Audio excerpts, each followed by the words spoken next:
పాడవా? ఎందుకు గొంతు లేదా? ఇట్రా సరస్వతి పాట, వందే మాత్రం. ఏం ఫోటో దిగను రా, ఇట్రా చాక్లెట్ ఇస్తా. నువ్వు గురు బ్రహ్మ నీకు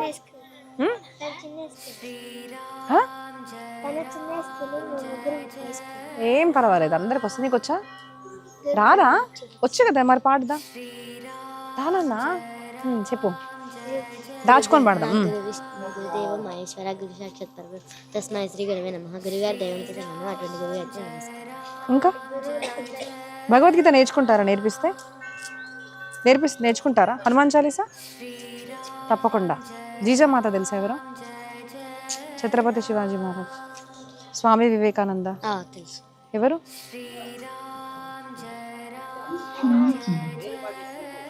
మన దేశం పేరేంటి? భారతదేశం. ఇండియానా భారత? భారత్. ఓకే. మన దేశం ప్రధానమంత్రి ఎవరు?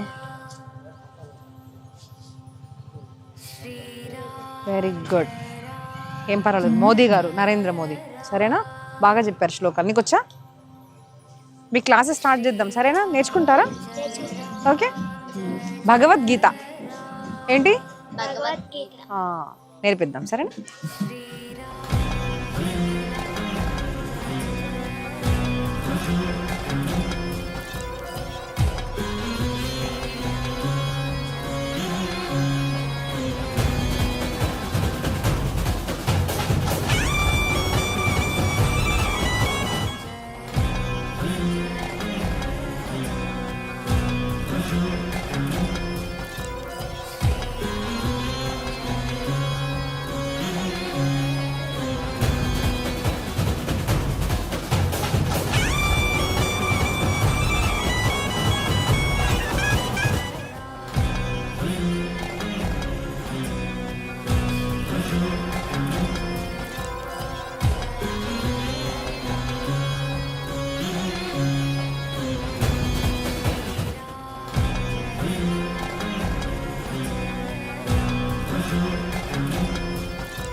విచ్చేసినటువంటి ముఖ్య అతిథులకి, అలాగే ఈ కార్యక్రమం వీక్షించడానికి వచ్చినటువంటి ప్రేక్షకులకి, వస్తూ ఉన్నటువంటి భక్త సమాజానికి కూడా అందరికీ స్వాగతం, సుస్వాగతం.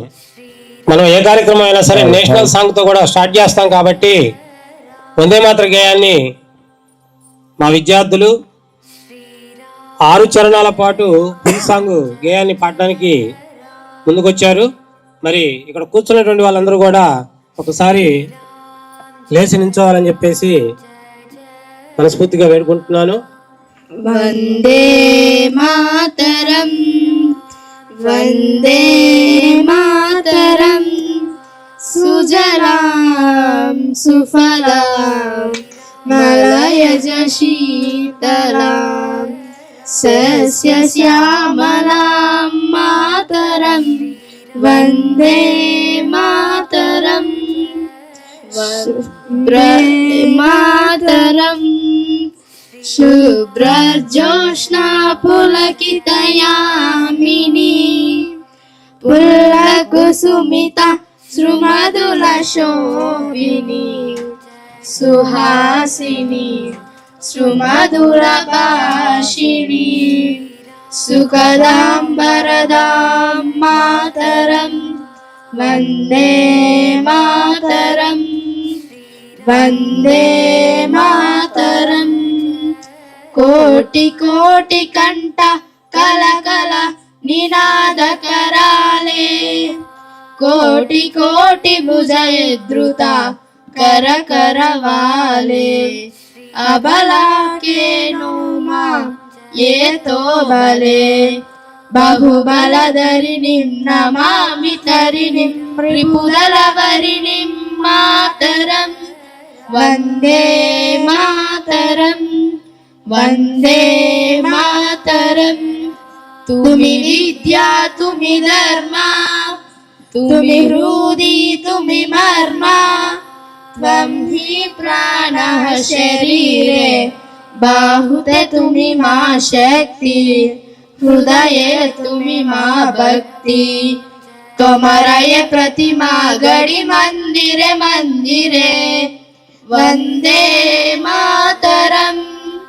वंदे मातरम त्वं हि दुर्गा दश प्रहरणदायिनी कमला कमलदल विहारिणी वाणी विद्यादायिनी नमामि त्वं नमामि कमलां ममलां अतुलां सुजलां सुफलां मातरं वन्दे मातरं वन्दे मातरं श्यामलां सरलां सुष्मितां भूषितां धरणीं भरणीं मातरं वन्दे मातरं वन्दे मातरं.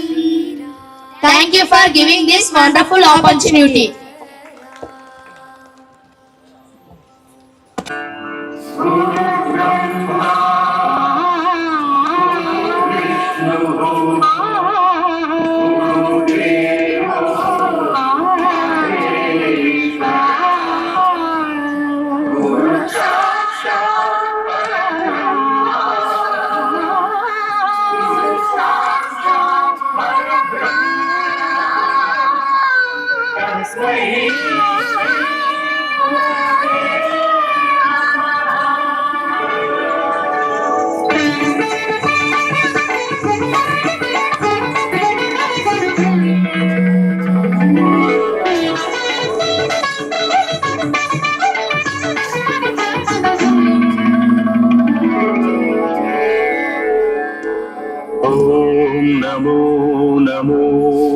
शिवाय मंगलप्रदाय गोसुरंगते नमः शिवाय गंगया तरंगितोत्तमांगते नमः शिवाय ओम नमो नमो नमः शिवाय शूलिने नमो नमः कपालिने नमः शिवाय मालिने विरंचि तुंडमालिने नमः शिवाय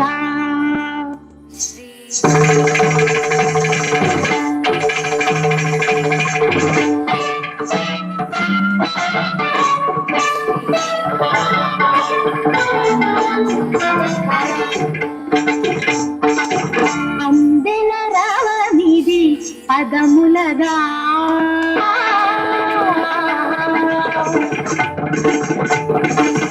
అందెల రావనిది పదములగా అంబరమహాదిన హృదయముగా అందెల రావనిది పదములగా అంబరమహాదిన హృదయముగా అమృతగాననిది పెదవులగా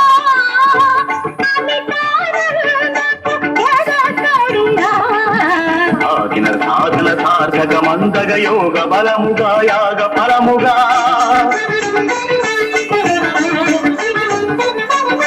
సాగిన సాధన సార్థక మందగ యోగ బలముగా యాగ ఫలముగా బ్రతుకు ప్రణవమై మోగు కదా అందెల రావనిది పదములగా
సాగే లీలా రసచరుద్రాలు మారేనా జలపాత గీతముల తోడుగా పర్వతాలు ప్రసరించిన పచ్చని ప్రకృతి అసతి అందెల రానిది పదములదా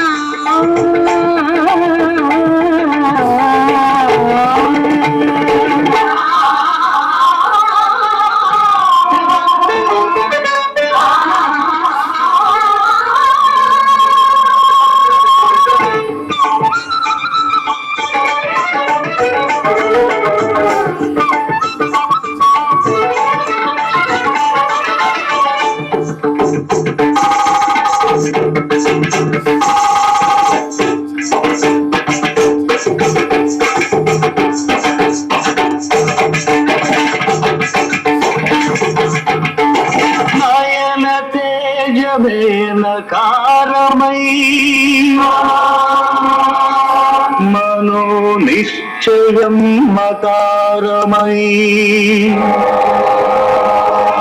స్వార్థ చలనమే శికారమై వాంఛితార్థమే వకారమై యోచన సకలముయకారమై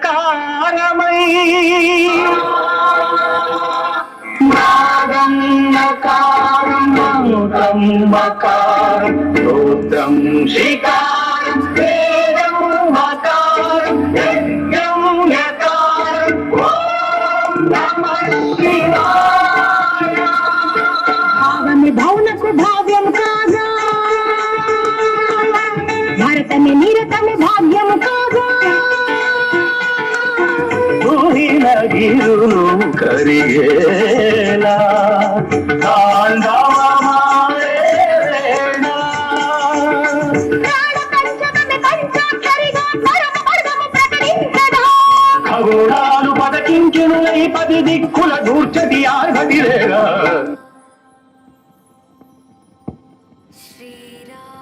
అందెల రానిది పదములదా అంబరమహాదిన హృదయముదా మృతగానమిది పెదవులదా అమితానందపు ఎడసడిదా అందెల రానిది పదములదా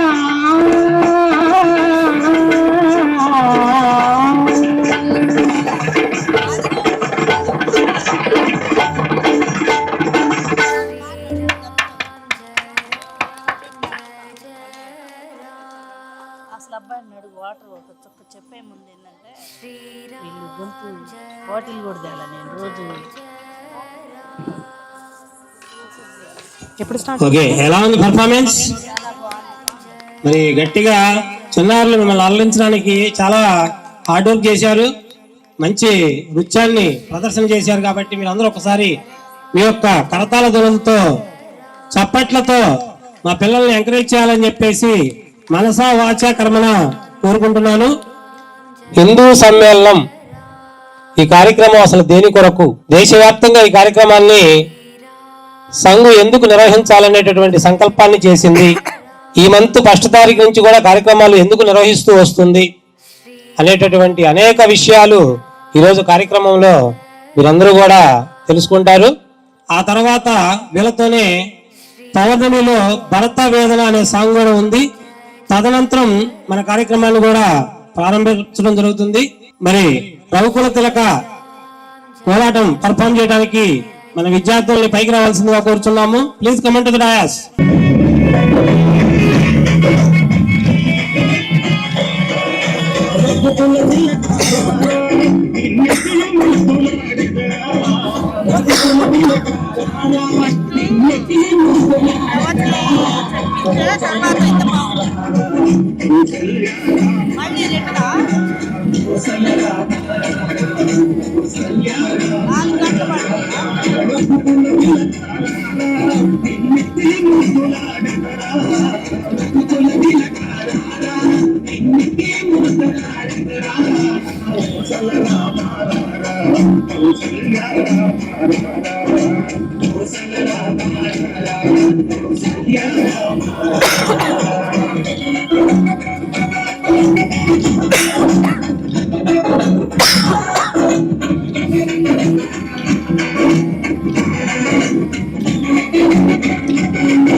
ఓ వెన్నెల జాబిలి వైనాల మామిడి కృష్ణయ్య నీ నవ్వులాల జడి కృష్ణయ్య నా గుండెల సవ్వడి కృష్ణయ్య నీ నవ్వులాల జడి కృష్ణయ్య నా గుండెల సవ్వడి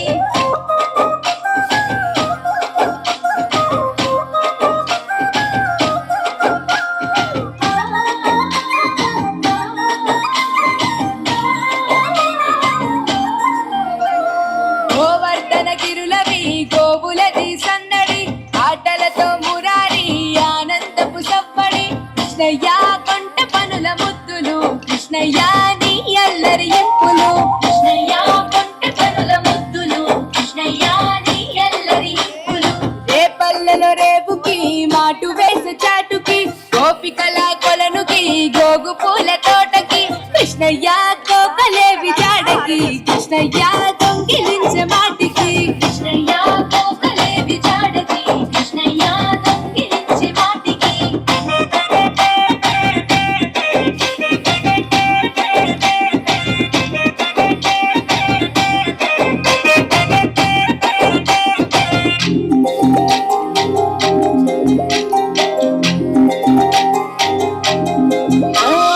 యశోదమ్మ తనయకి కావురాల పట్టికి మాయ చేసే కనులకి నీలి శ్యామ రూపుకి కృష్ణయ్య నీ మురళి పాటకి కృష్ణయ్య ఆశ రేపే మనసుకి కృష్ణయ్య నీ మురళి పాటకి కృష్ణయ్య ఆశ రేపే మనసుకి వీధులల్లో వెంబడి పరుగులతో సందడి గోపికలకు ఎదురడి రంగులతో తడబడి కృష్ణయ్య ఉట్లు కొట్టే అల్లరి కృష్ణయ్య నవ్వులతో చలిమిది కృష్ణయ్య ఉట్లు కొట్టే అల్లరి కృష్ణయ్య నవ్వులతో చలిమిది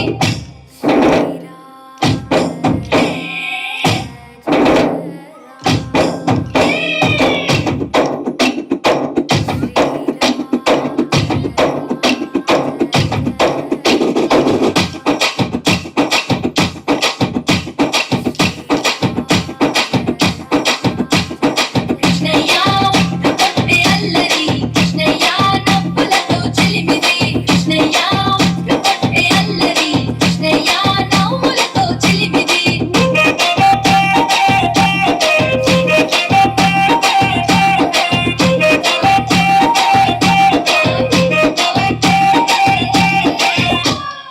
ఎలా ఉంది ఈ song? How is your performance?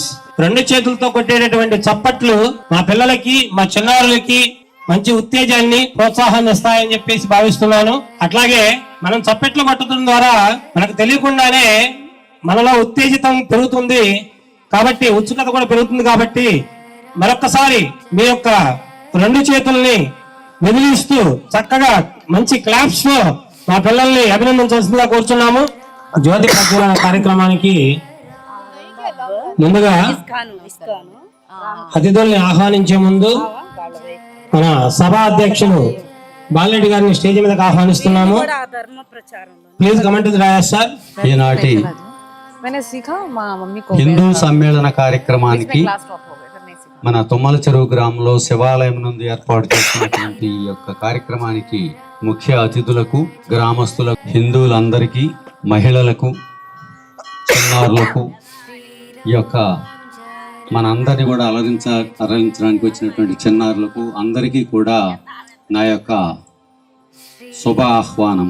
మరి తుమ్మల చెరువు గ్రామంలో ఒక ప్రశ్న, ఏమిటో హిందూ సమ్మేళనం అంట, ఈ కార్యక్రమం ఏంటో కూడా అర్థం కావనట్టుగా చాలా మంది అక్కడక్కడ ప్రశ్నిస్తూ ఉన్నారు. మరి యొక్క హిందూ సమ్మేళన కార్యక్రమం అనేటటువంటిది మన భారతదేశం అనాదిగా కొన్ని వేల సంవత్సరాల నుంచి మన భారతీయులందరూ కూడా అనుసరిస్తున్నటువంటి ఒక ధర్మం, ఒక జీవన శైలి, ఒక జీవన విధానం. ఇలాంటి హిందూ ధర్మం భారతదేశంలో ఈ మధ్య కాలంలో కొంత ఇబ్బందులు పడుతున్నటువంటి దృష్ట్యా 1925 సంవత్సరం డాక్టర్ హెడ్గే వారి యొక్క ఆధ్వర్యంలో రాష్ట్రీయ స్వయం సేవక్ అనేటటువంటి సంస్థ ఏర్పడింది. ఆ సంస్థ భారతదేశంలోని అలాగే ప్రపంచంలో ఉన్నటువంటి హిందువులందరినీ కూడా చైతన్యపరుస్తూ ఆ యొక్క అనేక కార్యక్రమాలు నిర్వహిస్తూ మరి భారత స్వాతంత్ర సమరంలో పాల్గొన్నారు. తర్వాత భారతదేశంలో హిందూ ప్రజలందరి యొక్క ఆ బాగోగులు చూస్తూ ఈ యొక్క మతాన్ని అభివృద్ధి చేస్తూ మరి ఈరోజు భారతదేశంలో మన యొక్క ప్రధానమంత్రి గారు మోడీ గారు మనందరినీ కూడా ఒక ఆంజనేయ స్వామిలాగా పరిపాలిస్తున్నాడు అంటే వెనక మన యొక్క ముఖ్య కారకులు మన రాష్ట్రీయ స్వయం సేవక్ అని ఖచ్చితంగా చెప్పవచ్చు, గర్వంగా చెప్పవచ్చు. కాబట్టి అలాంటి హిందువుని అనేక రకాల ఇబ్బందులు పడుతున్న దృష్ట్యా వారందరినీ కూడా చైతన్యపరిచి మళ్ళీ మన యొక్క హిందూ మతం అనేటటువంటిది భారతదేశంలో అత్యున్నతంగా వెలిగడానికి మనందరం కూడా హిందువులందరూ కూడా కలిసి ఐక్యంగా ఉండడం కోసం చేసేటటువంటి అనేక కార్యక్రమాలు చేస్తూ ఉన్నారు. వాటిల్లో ఈ యొక్క హిందూ సమ్మేళనం అంటే అందరు కలయిక. ప్రజలందరూ హిందువులందరూ కూడా కలిసి కూర్చొని మన యొక్క విధి విధానాలు, మన దైవము, మన యొక్క దేవాలయాలు నిర్వహణ, మన యొక్క సంస్కృతి అన్నిటిని గురించి చర్చించుకునేటటువంటి వేదిక ఈ యొక్క హిందూ సమ్మేళన కార్యక్రమం. మరి ఈ యొక్క కార్యక్రమం గత జనవరిలో విజయవాడలో అత్యద్భుతంగా మరి మన దేశీయ స్థాయిలో నిర్వహించారు. చాలా అద్భుతంగా నిర్వహించారు. దానికి కొనసాగింపుగానే ప్రతి పల్లెటూరు స్థాయిలో కూడా ఈ యొక్క సభలు ఏర్పాటు చేయాలనేటటువంటి ఒక సదుద్దేశంతో అన్ని చోట్ల జరుగుతూ ఉన్నాయి. ఈరోజు మన గ్రామంలో ఈ యొక్క హిందూ సమ్మేళనం జరగటం మనందరి యొక్క అదృష్టము. చాలా చాలా సంతోషం. మరి ఈ యొక్క కార్యక్రమంలో పాల్గొనడం కోసం మన గ్రామానికి ముఖ్య అతిథులు ఇచ్చేశారు. వారిలో ప్రముఖులు మన డాక్టర్ ముత్యం సంతన్ రెడ్డి గారు. వారు తుమ్మల చెరువు గ్రామస్తులే, మీ అందరికీ పెద్దవారికి ముఖ్యంగా తెలుసు. ముత్యం చెనాకిరెడ్డి గారు అని ఈ గ్రామంలోనే జన్మించి మరి ఈ యొక్క దేవాదాయ ధర్మాదాయ శాఖ నందు ఈఓగా పనిచేసి రిటైర్ అయ్యారు. అలాంటి మంచి వ్యక్తి అక్కిరెడ్డి గారు. వారి యొక్క రెండవ కుమారుడు సంతన్ రెడ్డి గారు. వారు ఎండిఎస్ అంటే పళ్ళ డాక్టర్గా ఆయన చదువు తర్వాత హైదరాబాద్ నందు ప్రాక్టీస్ పెట్టారు. మరి వారు ప్రస్తుతం హైదరాబాద్ నందు Shri Balaji dental care hospital నందు పనిచేస్తూ ప్రొఫెసర్గా పనిచేస్తూ ఉన్నారు. తర్వాత ఈ యొక్క సంఘ ప్రార్థనలు, భక్తి గీతాలు, ప్రచారాలు వీటన్నిటినీ కూడా సమీక్షిస్తూ మరి రాష్ట్ర స్థాయిలో వారు అనేక కార్యక్రమాలు నిర్వహిస్తూ ఈ యొక్క రాష్ట్రీయ స్వయం సేవకు అనేక విధాలుగా వారు మరి తోడ్పడుతూ ఉన్నారు. మరి వారు ఈనాటి కార్యక్రమం నందు పాల్గొనడానికి వచ్చినందుకు, ముఖ్య అతిథులుగా వచ్చినందుకు వారిని మనందరం కూడా సాదరంగా ఆహ్వానిద్దాం. శ్రీ సంతన్ రెడ్డి గారిని వేదికను అలంకరించవలసిందిగా ప్రార్థిస్తూ ఉన్నాను. అందరు కరతాళ ధ్వనులతో వారిని వేదిక మీదకి ఆహ్వానించవలసిందిగా మరీ కోరుతున్నాను. శ్రీ సంతన్ రెడ్డి గారు. థ్యాంక్ యూ అమ్మా, కరెక్ట్ టైం తీసుకొచ్చి. తర్వాత మన రాష్ట్రానికి పొరుగునే ఉన్నటువంటి మహారాష్ట్ర రాష్ట్రంలో జన్మించినటువంటి మరాఠా యువతి. మరి మహారాష్ట్ర అనగానే ఎవరు గుర్తొస్తారు? ఛత్రపతి శివాజీ. అలాంటి ఛత్రపతి శివాజీ హిందూ ధర్మానికి ఆయువు పట్టు, భారతదేశం ప్రపంచ దేశాల్లో తలెత్తుకొని నిలబడటానికి ఈ రోజుకి కూడా కారణభూతమైనటువంటి ఒక గొప్ప రాజు శ్రీ శివాజీ మహారాజు పుట్టినటువంటి నేలలో పుట్టినటువంటి గ్రామాన్ని సందర్శించడం నిజంగా చాలా చాలా అదృష్టం. ఆమె 4 భాషలు మాట్లాడతారు. ఆమె మాతృభాష మరాఠీ, హిందీ, తెలుగు, ఆంగ్లము ఈ అన్ని భాషల్లో కూడా ఆమె చాలా చక్కగా మాట్లాడతారు. మరి ఆమె హైదరాబాద్లో స్థిరపడి మనం కార్యక్రమం అనగానే సంతన్ రెడ్డి గారు మన కమిటీ వారు ఆహ్వానించగానే మన గ్రామానికి విచ్చేసినందుకు ఆమెకు మరీ ధన్యవాదాలు తెలియజేస్తున్నాము. ఆమె మరి మన అయోధ్యలో రామాలయం నిర్మించారు కదా, ఆ అయోధ్యలో రామాలయం నిర్మించడానికి మూలకారకులు, దానికి కావలసినటువంటి అనేక వనరులు, సొమ్ము అన్నీ కూడా సమకూర్చి దేవాలయం నిర్మాణానికి అత్యధికంగా కృషి చేసినటువంటి శ్రీ స్వామి గోవింద దేవ్ గిరిజీ మహారాజ్ ఆయన యొక్క ప్రముఖ శిష్యురాలు. మరి అలాంటి గొప్ప మాత మన గ్రామానికి వచ్చారు. మరి అలాగే ఆమె సాధారణ యువతి కాదు, ఫిజియోథెరపీలో డాక్టరేట్ చేశారు. మరి డాక్టర్ గారు ఆమె, అలాగే గృహిణి. మరి అలాగే ఆమె సనాతన దత్తబంధు అనేటటువంటి ఒక అవార్డు, భారతదేశం గర్వంగా ఇచ్చేటటువంటి కొన్ని అవార్డులు, మన యొక్క హిందూ మతానికి సంబంధించే అవార్డులు చాలా ఉన్నాయి. వాటిల్లో ఒక ప్రముఖమైనటువంటి అవార్డు సనాతన దత్తబంధు అవార్డు. ఆ అవార్డును కూడా ఆమె గ్రహించారు. అలాగే గీతా పరివార్ సంస్థని మరి మనం భగవద్గీత అనేటటువంటిది మన యొక్క హిందువులకు అత్యంత పవిత్రమైనటువంటి గ్రంథము భగవద్గీత. ఆ భగవద్గీతను అందరికీ కూడా భారతదేశంలో అలాగే ప్రపంచంలో ఉన్నటువంటి హిందువులందరికీ కూడా నేర్పడం కోసం ఆ గీతా పరివార్ ఎంతో కృషి చేస్తూ ఉంటుంది. అనేక వీడియోలు, అనేక పుస్తకాలు అన్ని ప్రచురించి దాన్ని ప్రచారం చేస్తూ ఇప్పటికి ఎంతో చేస్తుంది. అలాంటి గీతా పరివార్ సంస్థకి రాష్ట్రీయ ప్రచారకుగా ఆమె ఉన్నారు. అది కూడా చాలా చాలా గొప్ప అన్నమాట. సదేహ ఫౌండేషన్ అనేటటువంటి ఒక సనాతన ధర్మాన్ని గురించి పిల్లలకు, యువకులకు, వాలంటీర్లకు వీళ్ళందరికీ శిక్షణ ఇచ్చేటటువంటి సదేహ ఫౌండేషన్లో ఆమె ఫౌండర్. ఈ యొక్క రాష్ట్రాల్లో మరి యొక్క హిందూ మతాన్ని గురించి, ఈ యొక్క హిందుత్వం గురించి ప్రచారం చేయడానికి, అందరికీ శిక్షణ ఇవ్వడానికి, మరి పిల్లలకి, పెద్దలకి అందరికీ కూడా రామాయణ భారతాల గురించి తెలియపరచడానికి వీటన్నిటికి కూడా ఒక ఫౌండేషన్ ఏర్పాటు చేశారు. ఆ ఫౌండేషన్ ఏర్పాటు చేసినటువంటి ఆమె శ్రీమతి శిల్పా దీది గారు. మరి ఈ విధంగా ఆమె ఈ యొక్క భారతదేశంలో ఈ హిందూ ప్రచారానికి, హిందువుల యొక్క ఐక్యతకు, హిందువులకు అనేక రకాలైనటువంటి విధాలుగా ఆమె సహాయ సహకారాలు అందిస్తూ ఉన్నారు. మరి అలాంటి శ్రీమతి శిల్పా దీది గారు మన గ్రామానికి వచ్చి మన యొక్క కార్యక్రమంలో పాల్గొనుకొచ్చినందుకు ఆమెకు మనందరి తరఫున మరీ ధన్యవాదాలు తెలియజేస్తూ ఆమెను వేదిక మీదకు సాదరంగా ఆహ్వానిద్దాం. శ్రీమతి శిల్పా దీది గారు అందరూ కూడా కరతాళ ధ్వనులతో ఆమెను వేదిక మీదకి ఆహ్వానించవలసిందిగా మరీ ప్రార్థిస్తూ ఉన్నాం.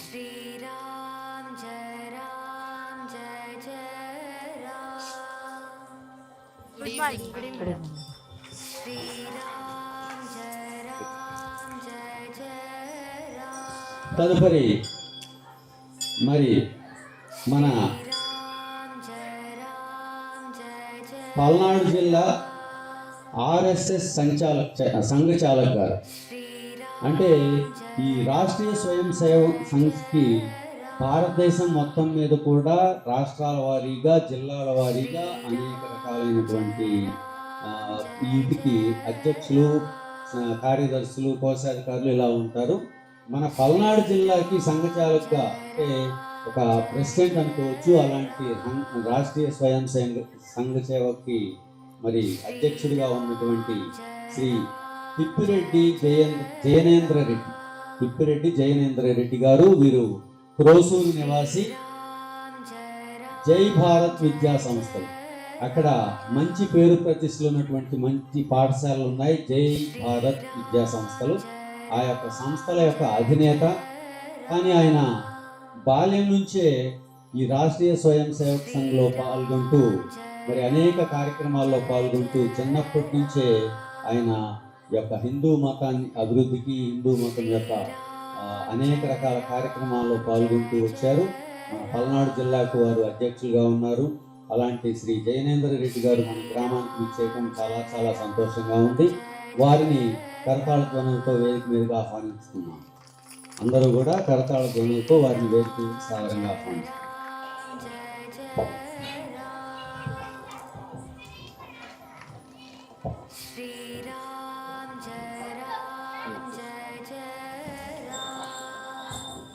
మరి ఏ కార్యక్రమం ప్రారంభించాలన్నా మనకు ముఖ్యంగా కావాల్సింది దైవ అనుకూలం. మరి ఈ యొక్క కార్యక్రమాన్ని మనం ప్రారంభించే ముందు మన యొక్క వేదిక మీద ఉన్నటువంటి అతిథుల ద్వారా ఈ యొక్క చూశారు కదా, మన భారత మాత, అలాగే దుర్గామాత, శివాజీ మహారాజ్, వీరందరూ కూడా మనకి అత్యంత దేవతామూర్తులు, మనకి కావాల్సినటువంటి దేవతామూర్తులు. కాబట్టి వీరి యొక్క దేవతా చిత్రపటాల ముందు జ్యోతి ప్రజ్వలన చేసిన తదుపరి మనం మన యొక్క కార్యక్రమాన్ని ప్రారంభించుకుందాము. వేదిక మీద ప్రముఖుల యొక్క జ్యోతి ప్రజ్వలనకు కావాల్సిందిగా ప్రార్థిస్తున్నాం. విద్యార్థి సహకరించవలసిందిగా కోరుతున్నాం.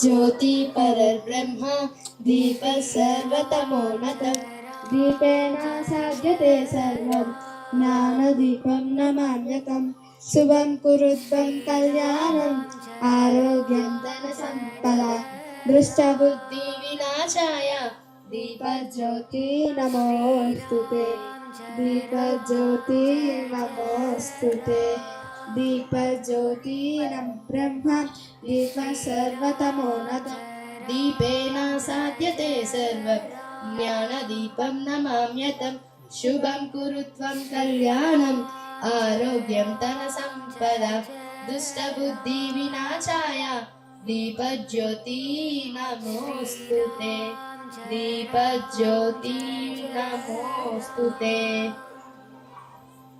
రామకృష్ణ दीपज्योति नमोस्तुते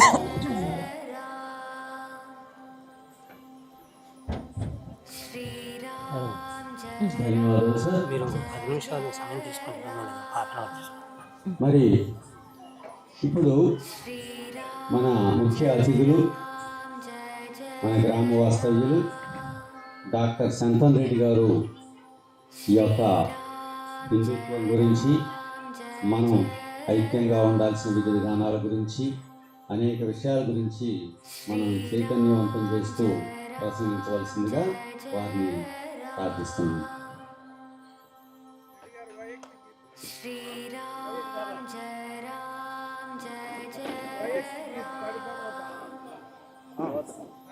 దీది గారు దీది గారు మాట్లాడే ముందు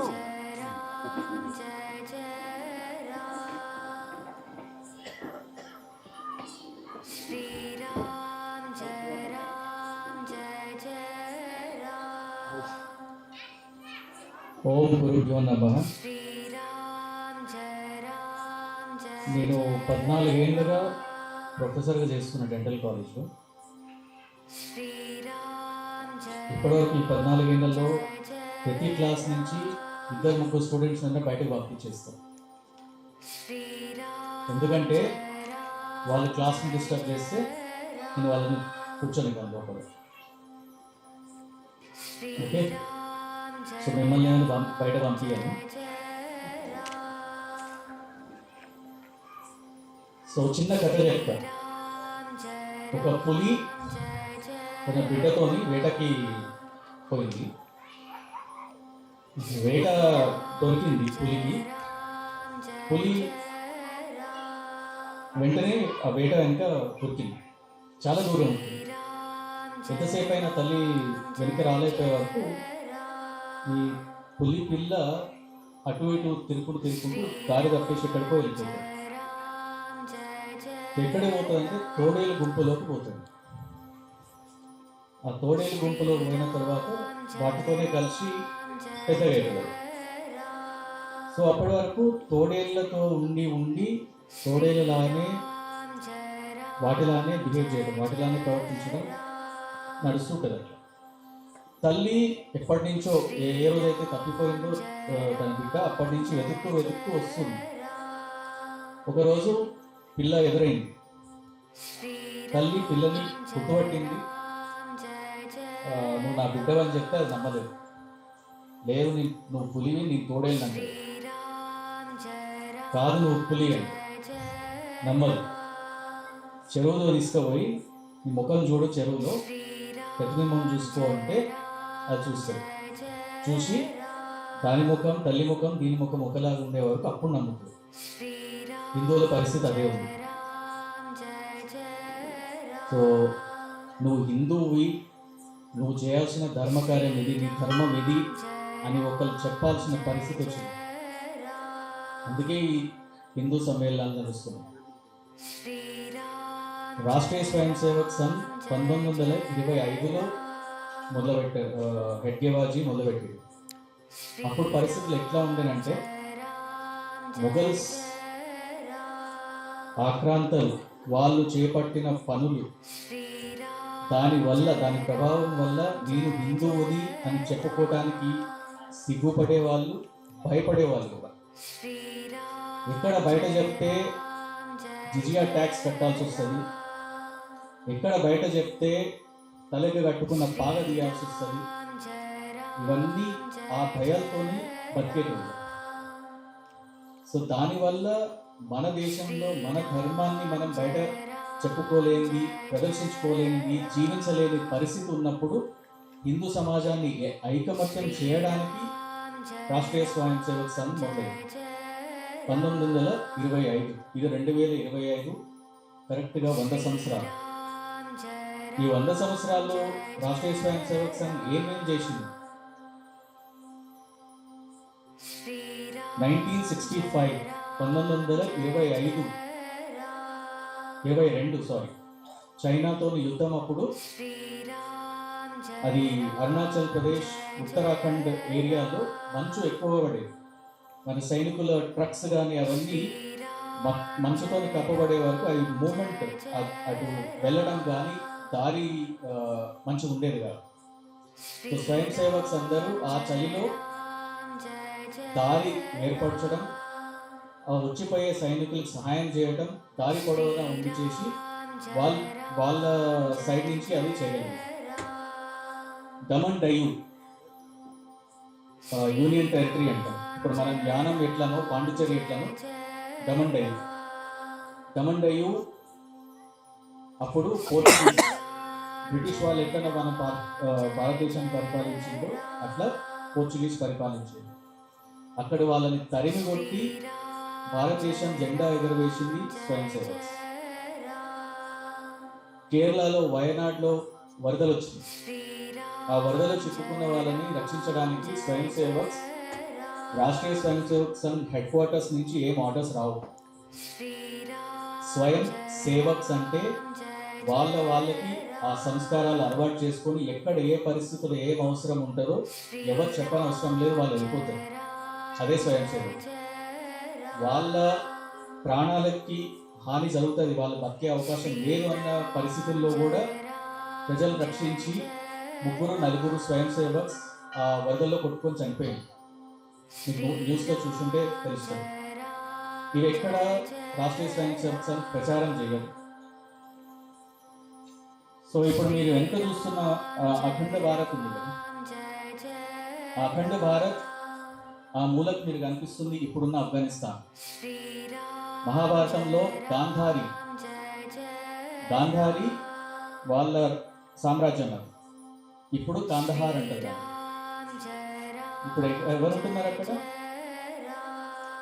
విధర్ములు, హిందువులు ఎవరు లేరు అక్కడ. హిందూ కుష్ పర్వతాలు ఉంది. హిందూ కుష్ పర్వతాలు, హిందూ కుష్ అంటే దాని అర్థము హిందువులని నరమేధం చేసిన ప్రదేశం. కొన్ని లక్షల హిందువులని అక్కడ తెగబోయబడ్డాయి. అందుకే ఆ ప్రదేశం పేరు హిందూ కుష్. అక్కడి నుంచి మొదలైతే మన బర్మా వరకు అఖండ భారత్. ఒకప్పుడు శివాలయం, శక్తిపీఠాలతో ఉండే ఆ ప్రదేశం అంతా. అక్కడి నుంచి బర్మా వరకు మనకి 54 శక్తిపీఠాలు ఉన్నాయి. శక్తిపీఠాలను తెలియకపోతే చెప్తున్నా, సతీ యొక్క శరీరం 54 ముక్కలై భూమిపైన పడినప్పుడు ఇవన్నీ శక్తిపీఠాలుగా అయింది. ఎక్కడెక్కడైతే ఆ శరీరం ముక్కలు పడినాయో అవన్నీ శక్తిపీఠాలు. ఇప్పటికీ పాకిస్తాన్లో కూడా హింగ్లామాత శక్తిపీఠం నుంచి ఇప్పుడున్న బంగ్లాదేశ్లో కూడా 2-3 శక్తిపీఠాలు ఉన్నాయి. బంగ్లాదేశ్ పరిస్థితి ఏంటో తెలుసు. హింగ్లాదేవి మాతా మందిర్, అక్కడ పోవాలంటే ఇప్పుడు మనం ఇక్కడి నుంచి వీసా తీసుకొని పోయినా కానీ అక్కడ పోలేని పరిస్థితి. దారిలో విధర్ములు మిమ్మల్ని మీరు బతికే ఛాన్స్ లేదు, అక్కడ వరకు మీరు పోలేదు. ఇలాంటి పరిస్థితి. కశ్మీర్ 1990లో మసీద్ల నుంచి రలీఫ్ సలీం అనే 3 పదాలు చెప్పింది కశ్మీరీ భాషలో. మీరు ఇక్కడి నుంచి పారిపోండి, లేదా మతం మారండి, లేదా చనిపోండి. ఈ 3 చాయిసెస్, ఈ 3 వికల్పాలు వాళ్ళు అక్కడ ఉన్న పండితులకు ఇచ్చింది. అలాంటి ప్రదేశాలు, అలాంటి జిల్లాలు ఇప్పుడు ప్రస్తుతం 500 ఉన్నాయి భారతదేశంలో. అవి పెరగకూడదు అంటే హిందువులు సమైక్యం కాకపోతే ఆ 500 5,000 అవుతుంది. ఇప్పుడు మీకు కనిపిస్తున్న భగవా జెండా మొత్తం పచ్చరంగా అవుతుంది. ఒకప్పుడు అట్లా ఉన్నదాన్ని శివాజీ మహారాజ్ మొత్తం భగవామయం చేశారు. అందుకే 300-400 ఏళ్ళైనా కానీ ఆయన ఇంకా మనం తలుచుకుంటున్నాం. సో జాతి, కులాలు, ఈ వ్యవస్థ మర్చిపోయి ఏ కులమైనా గడప లోపల, గడప దాటితే మనందరం హిందువులు. అదొక్కటి గుర్తుపెట్టుకోవాలి మనం. రామో భూత్వా రామం భజేత్, శివో భూత్వా శివం భజేత్. శివాలయంకి వచ్చి గంట కొట్టి విభూతి పెట్టుకొని దండం పెట్టి కొబ్బరికాయ కొట్టిపోతే సరిపోదు. శివతత్వం తెలిసి ఉండాలి మనం. శివతత్వం, శాంతి అండ్ వైరాగ్యం, ఆ 2 ఉంటే ఎలాంటి జీవితాన్ని మనం అలవరుచుకోవాలో తెలుస్తుంది. రాముడు, భగవాన్ రామో విగ్రహవాన్ ధర్మ, ధర్మం ఎలా జీవించాలి అని రాముని జీవితంలో చూస్తే తెలుస్తుంది మనకు. వీళ్ళిద్దరిని దండం పెట్టి పుట్ట పెట్టుకుంటే సరిపోదు. వాళ్ళ తత్వాన్ని తెలుసుకోవాలి, అది మన జీవితంలో అలవర్చుకోవాలి. సో భక్తులు ఇంకా చెప్పేది ఉన్నది, వాళ్ళు చెప్పేది విని జాగ్రత్తగా ఆలోచించండి. ఆలోచించి అది నడవడికలో ఉండేటట్టు చూసుకోండి. జై శ్రీరామ్.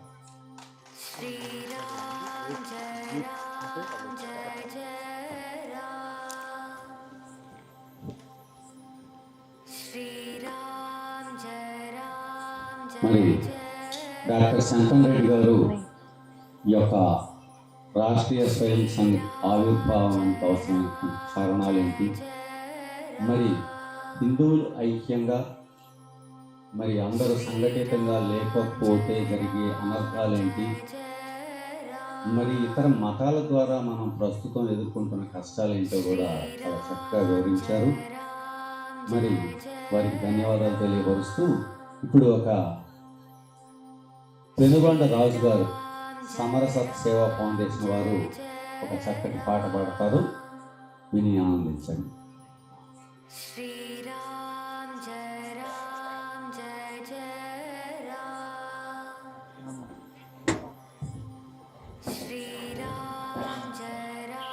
జై శ్రీరామ్. భారత్ మాతా కీ, భారత్ మాతా కీ, భారత్ మాతా కీ. నేను పాడుతాను, అందరం దయచేసి ఎవరు మాట్లాడకుండా విందాం. ఈ అనంత వాహినిగా ప్రవహించే గంగ ఈ హిందుత్వం, లోకమంత తల్లిగా అల్లుకున్న బంధమే హిందుత్వం. ఈ అనంత వాహినిగా ప్రవహించే గంగ ఈ హిందుత్వం, లోకమంత తల్లిగా అల్లుకున్న బంధమే హిందుత్వం. దేహమనే ప్రమిదలో దీపం వెలిగించుదాం, జీవితాన్ని కొంతైనా దేశానికి పంచుదాం. దేహమనే ప్రమిదలో దీపం వెలిగించుదాం, జీవితాన్ని కొంతైనా దేశానికి పంచుదాం. ఇవ్వడమేలే మన జాతి లక్షణం, ఇవ్వడమేలే మన జాతి లక్షణం. ఫలములిచ్చుటే గాని కోరదు ఫలితం, ఫలములిచ్చుటే గాని కోరదు ఫలితం. ఎన్ని యుగాలైన గాని మారనిది గుణం, ఎన్ని యుగాలైన గాని మారనిది గుణం. మనమంతా తీర్చాలి రుణం, ఎంతైనా మనమంతా తీర్చాలి రుణం. ఈ అనంత వాహినిగా ప్రవహించే గంగయి హిందుత్వం, లోకమంత తల్లిగా అల్లుకున్న బంధమే హిందుత్వం. కాలికి గాయమైతే కంట నీరు రాలదా, కలబోసిన మనసులన్నీ కష్టం కలిగించవా. కాలికి గాయం అయితే కంట నీరు రాలదా, కలబోసిన మనసులన్నీ కష్టం కలిగించవా. కలసి బ్రతకడం మన ధర్మం మర్మం, కలసి బ్రతకడం మన ధర్మం మర్మం. హరివిల్లుకు పురుడోచిన పుడమి ఈ పూడవనం, హరివిల్లుకు పురుడోచిన పుడమి ఈ పూడవనం. వేషభాష భూషణాలు వేరు వేరు పంతాలు, వేషభాష భూషణాలు వేరు వేరు పంతాలు. మన జనని భరతమాత మందిరాన తోరణాలు, మన జనని భరతమాత మందిరాన తోరణాలు. ఈ అనంత వాహినిగా ప్రవహించే గంగయి హిందుత్వం, లోకమంత తల్లిగా అల్లుకున్న బంధమే హిందుత్వం. ఉడతకున్న భక్తి అంటే ఉన్నదంత ఇవ్వడం, ఉడతకున్న భక్తి అంటే ఉన్నదంత ఇవ్వడం. తనదేది కాదంటూ సర్వం అర్పించడం, తనదేది కాదంటూ సర్వం అర్పించడం. ఉడతకున్న భక్తి అంటే ఉన్నదంత ఇవ్వడం, తనదేది కాదంటూ సర్వం అర్పించడం. సమర్పణములే మన జీవిత సూత్రం, సమర్పణములే మన జీవిత సూత్రం. సమిదలైతే వ్యాపించు సుగంధం, సమిదలైతేనే వ్యాపించు సుగంధం. మానవ కళ్యాణముకై మునుల ఓలె బ్రతుకుదాం, మానవ కళ్యాణముకై మునుల ఓలె బ్రతుకుదాం. ఆజీవన పర్యంతం అమ్మను పూజించుదాం, ఆజీవన పర్యంతం అమ్మను పూజించుదాం. ఈ అనంత వాహినిగా ప్రవహించే గంగయి హిందుత్వం, లోకమంత తల్లిగా అల్లుకున్న బంధమే హిందుత్వం. భారత్ మాతా కీ, గో మాతా కీ, భూ మాతా కీ, మాతృమూర్తి కీ.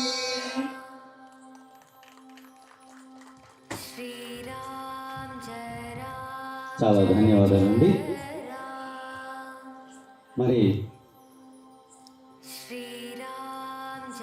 మన యొక్క హిందూ మతం మిగతా మతాలతో పోల్చేటటువంటి అర్హత కూడా లేనటువంటి మతాలవి మన హిందూ మతంతో పోలిస్తే మన యొక్క జీవన విధానం, హిందూ జీవన విధానం చాలా అత్యద్భుతంగా ఉంటుంది. మరి ఎన్నో కులాలు, ఎన్నో వర్గాలు ఎన్ని ఉన్నా కూడా అందరం హిందువులు అని చెప్పి మన ఇంటిలో మనకి ఏ కులమైనా ఉండొచ్చు, బయటకు వస్తే అందరం కూడా హిందువులమే.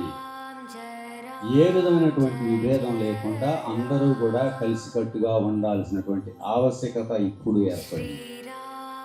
ఒకప్పుడు అతి ప్రాచీనమైనటువంటి సంస్కృతి కలిగినటువంటిది ఈ భారతదేశం.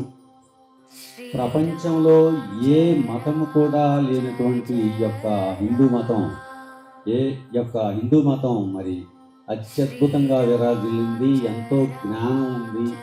ఈ జ్ఞానం మొత్తాన్ని కూడా ఇతర దేశాలు మరి తస్కరించి దొంగిలించి ఈరోజు మనం హిందూ మతం వారు కొద్దిగా ఇబ్బంది పడే పరిస్థితి వచ్చింది. మరి మన జీవన విధానం తెలుసు. మొదటి నుంచి కూడా మీ అందరికీ చదువుకున్న వాళ్ళు అందరూ కూడా చాలా మంచిగా చదువుకుని మీ అందరికీ తెలుసు. ప్రపంచంలో హిందూ మతం చెందినటువంటి రాజులు కానీ ఎవరైనా ఇతర దేశాల మీద దండెత్తారా? ఇతరులను ఎవరినైనా హింసించారా? ఇతరులను ఎవరినైనా చంపారా? ఎక్కడా లేదు. అందరం కూడా కలిసికట్టుగా జీవించాలి, అందరూ మంచిగా జీవించాలనేటటువంటి భావన గల ఒక మంచి మతం అన్నమాట. మరి ఇలాంటి హిందూ మతాన్ని హిందూ మతాన్ని అనుసరించే మన యొక్క ముఖ్యంగా భారతదేశాన్ని ఎంతోమంది మొట్టమొదట ఈ యొక్క తురుష్కులు కానివ్వండి, మరి అనేక రకాలైనటువంటి మహమ్మదీయులు, తర్వాత బ్రిటిష్ వారు, ఫ్రెంచ్ వారు, ఇలాంటి అనేక దేశాల వాళ్ళు, అనేక మతాల వాళ్ళు మన మీద దాడి చేశారు. అయినా సరే మనం సహించి, మరి మనలో ఉన్న గొప్పతనం అదే సహించడం. ఆ సహనంతో మరి మనం చేతగాదు అనుకుంటారో ఏమో వారు మన మీద దాడి చేస్తున్నారు. మనం ఆ దాడులను చుట్టుకొట్టినా కూడా కొన్ని సందర్భాల్లో మనలో ఉన్నటువంటి ఆ అనైక్యత వల్లనే మనం చాలా విధాలుగా ఇబ్బంది పడ్డాము.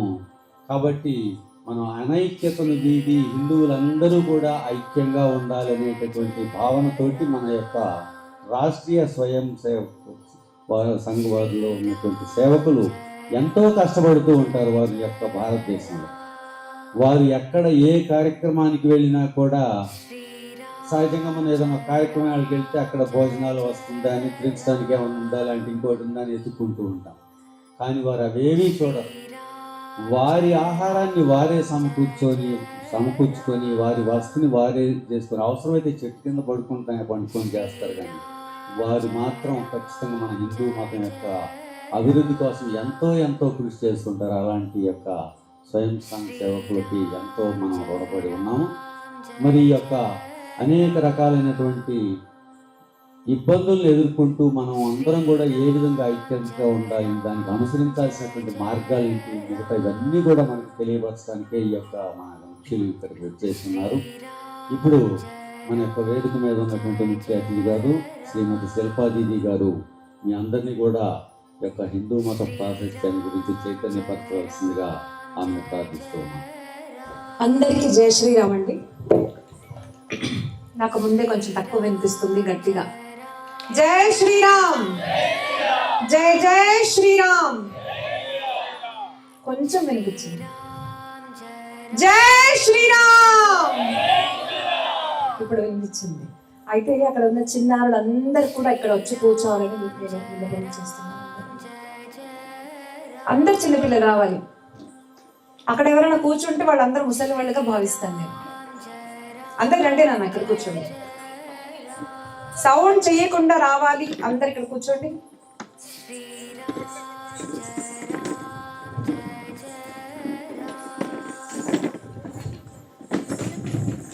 వక్రతుండ మహాకాయ సూర్యకోటి సమప్రభా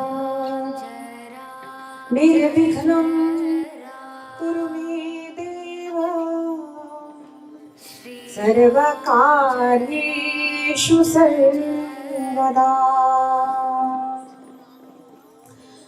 గురుర్బ్రహ్మా గురుర్విష్ణుః గురుర్దేవో మహేశ్వరః గురుః సాక్షాత్ పరబ్రహ్మ తస్మై శ్రీ గురవే నమః. మాతృదేవో భవ పితృదేవో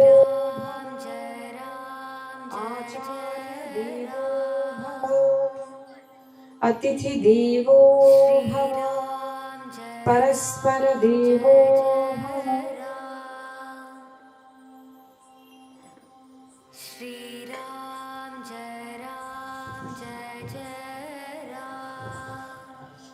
ఒక 2 నిమిషాలు నామ సంకీర్తన చేద్దామండి. అందరూ ఇలా స్ట్రైట్ కూర్చోవాలి, ఇలా కూర్చోవచ్చు. ఇలా ఎవరు కూర్చుంటారు? ముసలి వాళ్ళు కదా. మనం అందరం యంగ్.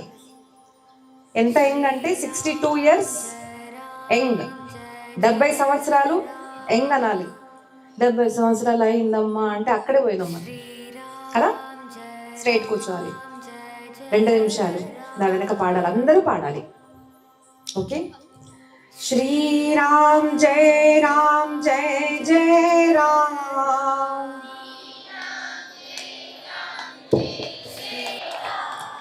శ్రీరామ్ జయ రామ్ జయ జయ రామ్. మీరు తెలుగులో మాట్లాడుతున్నారా ఇంకేదైనా భాషలో మాట్లాడుతున్నా? తెలుగునే కదా. చెప్పట్లు అంటే ఏంటండి? మరి ఎందుకు చప్పట్లు కొట్టకుండా అలా కూర్చున్నారు కదా? అందరూ చప్పట్లు కొడుతూ పాడాలి. శ్రీరామ్ జయ రామ్ జయ జయ రామ్, శ్రీరామ్ జయ రామ్ జయ జయ రామ్. రామనామం పలికిన తర్వాత భారత్ మాతాకి పలికిన తర్వాత ఎవరైతే జయ అన్నారో చప్పట్లు కొట్టారో వాళ్ళు పక్క దేశం నుంచి వచ్చినట్టుగా భావిస్తారు. సో కొంతమంది ఇక్కడ ఆ దేశం వల్ల భారతీయులేనా,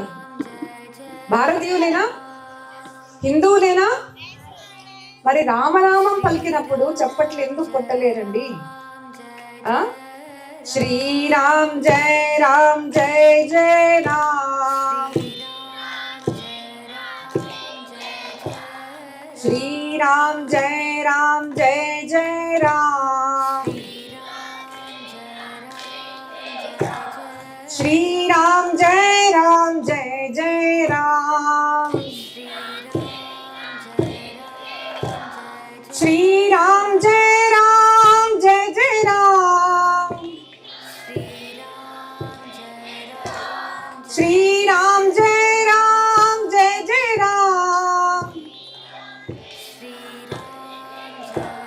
శ్రీరామ్ జయ రామ్ జయ జయ రామ్, శ్రీరామ్ జయ రామ్ జయ హనుమాన్, శ్రీరామ్ జయ రామ్ జయ హనుమాన్, శ్రీరామ్ జయ రామ్ జయ జయ రామ్, శ్రీరామ్ జయ రామ్ జయ జయ రామ్, శ్రీరామ్ జయ రామ్ జయ జయ రామ్, శ్రీరామ్ జయ రామ్ జయ జయ రామ్, శ్రీరామ్ జయ రామ్ జయ జయ రామ్, శ్రీరామ్ జయ రామ్ జయ జయ రామ్, శ్రీరామ్ జయ రామ్ జయ జయ రామ్, శ్రీరామ్ జయ రామ్ జయ జయ రామ్. सियावर रामचंद्र की, पवन सुत हनुमान की, कृष्ण कन्हैया लाल की, गो माता की, भारत माता की, सब संतों की, आर्य सनातन वैदिक हिंदू धर्म की, भारत माता की, वंदे वंदे वंदे. పరాత్పర పరబ్రహ్మ పరమేశ్వరుడు జగదీశుడు జగన్నాథుడు పరమ కృపాలుడైన భక్తవత్సరుడు నా ఇష్ట భగవాను శ్రీకృష్ణుల వారి అసీమ దయచేత మనకి రోజు సత్సంగము అన్నది లభించింది. ఏదైనా మంచి విషయం మాట్లాడుకోవడం దాన్ని సత్సంగము అంటారు. ఏదైనా మంచి వ్యక్తిని కలవడము ఆ కలయిక సత్సంగము అంటారు. సో ఈరోజు మనం మాట్లాడుకుంటున్నది విషయం ఏమిటి అంటే హిందూ సమ్మేళనము. చిన్నారులు అందరు ఇక్కడ రావాలి నాన్న, అందరూ చిన్నపిల్లలు రండి, అందరు రావాలి ఇక్కడ. వాళ్ళని పంపించండి అమ్మ, ఎవరు మాట్లాడకండి, వాళ్ళు చిన్నపిల్లలు రండి. అయితే ఈరోజు మనం మాట్లాడుకుంటున్న విషయము హిందూ వెనక నుంచి సౌండ్ రావట్లేదు. హిందూ మనం అందరం హిందువులేనా? పక్కా? నేను మీరెవరు అంటే మనం ఏం చెప్తాం తెలుసా? మామూలుగా మేము రెడ్డిలండి, మేము కమ్మ అండి, మేము మహారాష్ట్ర వాళ్ళమండి, మేము అదండి ఇదండి అని చెప్పుకుంటాం కదా. మనము మీరెవరు అంటే మేము హిందువులం అని మాత్రమే చెప్పడం మనం మొదట తీసుకొచ్చే మార్పు ఈ రోజు నుంచి రావాలి. మీరెవరండి అంతే రావాలి, అది గుర్తు పెట్టుకోండి. ఇప్పుడు నా పరిచయం అమ్మ, మీరెవరు మాట్లాడకండి, నేను మాట్లాడతాను, రండి. పిల్లలు నాన్న రండి, మాట్లాడకుండా రండి అందరూ. ఎవ్వరు మాట్లాడకూడదు, ఓకే? నాకు తెలుసండి మీరు మాట్లాడతారు కానీ వీళ్ళు మాట్లాడరు. వీళ్ళు మంచి చిన్నారుడు కదా, చాలా బాగా వినాలి. నేను వచ్చింది వీళ్ళ కోసం కాదు, మీకోసం. ఎందుకో తెలుసా, వీళ్ళందరికీ తెలుసు హిందూ ధర్మం ఏంటో, కానీ మీకు తెలియాలి కదా. మీకు ఇంకా బాగా తెలియాలి, తెలుసు కానీ ఇంకా బాగా తెలియాలి. కాబట్టి మీరు వినాలి, బాగా మీరు అల్లరి చేయకుండా వినాలి. అయితే ఈరోజు నా పరిచయం ఇచ్చినప్పుడే ఒక 2 తప్పులు చేశారు. మొదటిది శ్రీమతి అన్నారు, నేను గృహిణి కాదండి, నేను బ్రహ్మచారిని. రెండవది నేను తెలంగాణకు చెందుతాను, లేదు అంటే మహారాష్ట్రకు చెందుతాను అంటారు, అది కూడా ఒక తప్పు. నేను ఎప్పుడూ చెప్తాను, ఎలాగైతే శ్రీకృష్ణుడికి 2 తల్లులు ఉన్నారు, ఒకటి కనిన తల్లి, ఒకటి పెంచిన తల్లి. నేను మహారాష్ట్రలో పుట్టిన, నాకు పెద్ద చేసింది తెలంగాణ తల్లి. కానీ నేను ఎవరి బిడ్డను అంటే నేను భారత్ మాత బిడ్డను అని మాత్రమే నేను చెప్తాను. అలా చెప్పడమే నా గౌరవంగా నేను భావిస్తాను. మన దేశాన్ని విభజన చేసే ఏదైతే జరుగుతుందో గత ఎన్నో సంవత్సరాల నుంచి, అది జరగడంలో ఒక కారణం ఇది కూడా ఉంది. మేము తెలుగు వాళ్ళము కూడా మేము ఆంధ్ర వాళ్ళమా లేదంటే తెలంగాణ వల్ల, ఏ ప్రాంతానికి చెందుతారు అన్న దాంట్లో కూడా మనల్ని డివైడ్ చేసింది. మహారాష్ట్ర వాళ్ళు, north India, south India, Odisha వాళ్ళు, కేరళ వాళ్ళు, కర్ణాటక వాళ్ళు, మా భాష వేరే, మా ప్రాంతం వేరే, అన్ని మనం వేరే వేరే వేరే వేరే వేరే అని మన బ్రెయిన్లో ఫీడ్ చేశారు. కానీ మనం ఎవరి పిల్లలం? భారత్ మాత పిల్లలం. అందుకోసం కదా మనం భారత్ మాత గీతం పాడాము. ఇప్పుడు మనము భారత్ మాత పిల్లలము అని మనం చెప్పాలి. మరి తెలుగు, మహారాష్ట్ర ఇవన్నీ ఎందుకున్నాయి, అవన్నీ తీసేయొచ్చు కదా అని కొంతమంది అనుకోవచ్చు. అవి తీసేయకూడదు. ఎందుకంటే ఇప్పుడు ఈ ఆకారం ఉండాలనుకోండి, నాకు 2 చేతులు ఉండాలి కదా, నేను పని చేసుకోవడానికి నాకు 2 చేతులు ఉండాలి, నేను మాట్లాడుకోవడానికి నాకు నోరు ఉండాలి, నేను చూడడానికి నాకు కళ్ళు కూడా ఉండాలి కదా, నడవడానికి కాళ్ళు ఉండాలి, తిన్నాక లోపలికి వెళ్ళి అరగడానికి నాకు బలాన్ని ఇవ్వడానికి కడుపు ఉండాలి కదా. సో ప్రతి ఒక్క అవయవానికి ఎలా మనం ఇంపార్టెన్స్ ఇస్తామో అలాగా మన భారతదేశానికి ఇవన్నీ అంగాలు, అన్ని ఆభూషణాలే, అన్ని మంచివే. మహారాష్ట్ర మంచిది, ఒడిస్సా మంచిది, తెలంగాణ మంచిది, మణిపూర్ మంచిది, అన్ని మంచివే, అన్ని మనవి కదా. మనకి ఇక్కడ దెబ్బ దాకినా బాధే, ఇక్కడ దెబ్బ దాకినా బాధే, కింద దెబ్బ దాకినా బాధే. అదే నా అంగము అని ఎలా అనుకుంటామో అలాగే ఇది నా భారతదేశం. ఎక్కడ కూడా ఎవరు కూడా ఎలాంటి ఆక్రమణ చేసినప్పటికీ కూడా మనకు ఎక్కడ దెబ్బ దాకాలి అంటే ఇక్కడ దెబ్బ దాకాలి, మన హృదయం మీద దెబ్బ దాకాలి. ఎందుకంటే మనము భారతీయులం. మన తల్లి ఎవరు? ఎవరు? ఇది గుర్తుపెట్టుకోండి అన్న. మనము మతం కాదు. ఇంకొక చాలా తప్పు, చాలా సార్లు పెద్దలు మాట్లాడారు. అంటే నేను వాళ్ళ తప్పులు చెప్తున్నానని కాదండి. ఏమవుతుంది అంటే, అమ్మ మాట్లాడకండి, నేను తిట్టేస్తాను. ఆయన క్లాస్లో నుంచి బయట పంపించరు, కానీ నేను స్టేజ్ మీద నుంచి తిడతాను. ఎందుకంటే నేను అక్కడి నుంచి ఇక్కడ దూరం టైం పాస్ చేయడానికి రాలేదు. క్షమించాలమ్మా, కానీ అర్థం చేసుకోండి, మనం చెప్పే మాటలు టైం పాస్ కాదు. అర్థమైందా? డబ్బులకి రావు ఈ మాటలు, మీ స్కూల్లో నేర్పించబడవు. మనకి ఎవరు చెప్తారు ఇవన్నీ? ఇలాంటి స్టేజ్ మీద మాత్రమే చెప్తారు. కాబట్టి చాలా కేర్ఫుల్గా వినవలసిన మాటలు కాబట్టి నేను అక్కడి నుంచి ఇక్కడ పిలిపించాను. ఈరోజు మీ జీవితం మారే రోజు అన్నది మీరు ఇప్పుడు కాదు, కొన్ని సంవత్సరాల తర్వాత నన్ను కలిస్తే అంటారు, అక్క ఆ రోజు మాటలు విన్నాను చూడు, నా జీవితం మారింది అని. అది ఎందుకు అంటే మీకు అర్థమవుతుంది. కాబట్టి జాగ్రత్తగా వినండి. అయితే మన భారతదేశం గొప్పది అనుకుంటాం కదా, మన భారతదేశం కోసం మనం పోరాడుతున్నాము. మరి ఇంకొకరు పాకిస్తాన్ కోసం పోరాడుతున్నారు, మనం మన భారతదేశం కోసం పోరాడుతున్నాము. అంటే ఒకటే కదా, వాళ్ళు వాళ్ళ దేశం కోసం, మనం మన దేశం కోసం పోరాడుతున్నాము. మరి ఏం తేడా ఉంది? అంతే కదా, వాళ్ళకు వాళ్ళ దేశం ఇష్టం, మనకు మన దేశం ఇష్టం. అలా అనొచ్చు ఎవరన్నా. అప్పుడు మీరు ఏం చెప్తారు? అప్పుడు మనకు ఒక మాట తెలియాలి, మన భారతదేశం తప్ప పృథ్వీ మీద ఉన్న ఏ దేశాన్ని కూడా తల్లి అనబడే సంస్కారం ఎక్కడన్నా విన్నారా?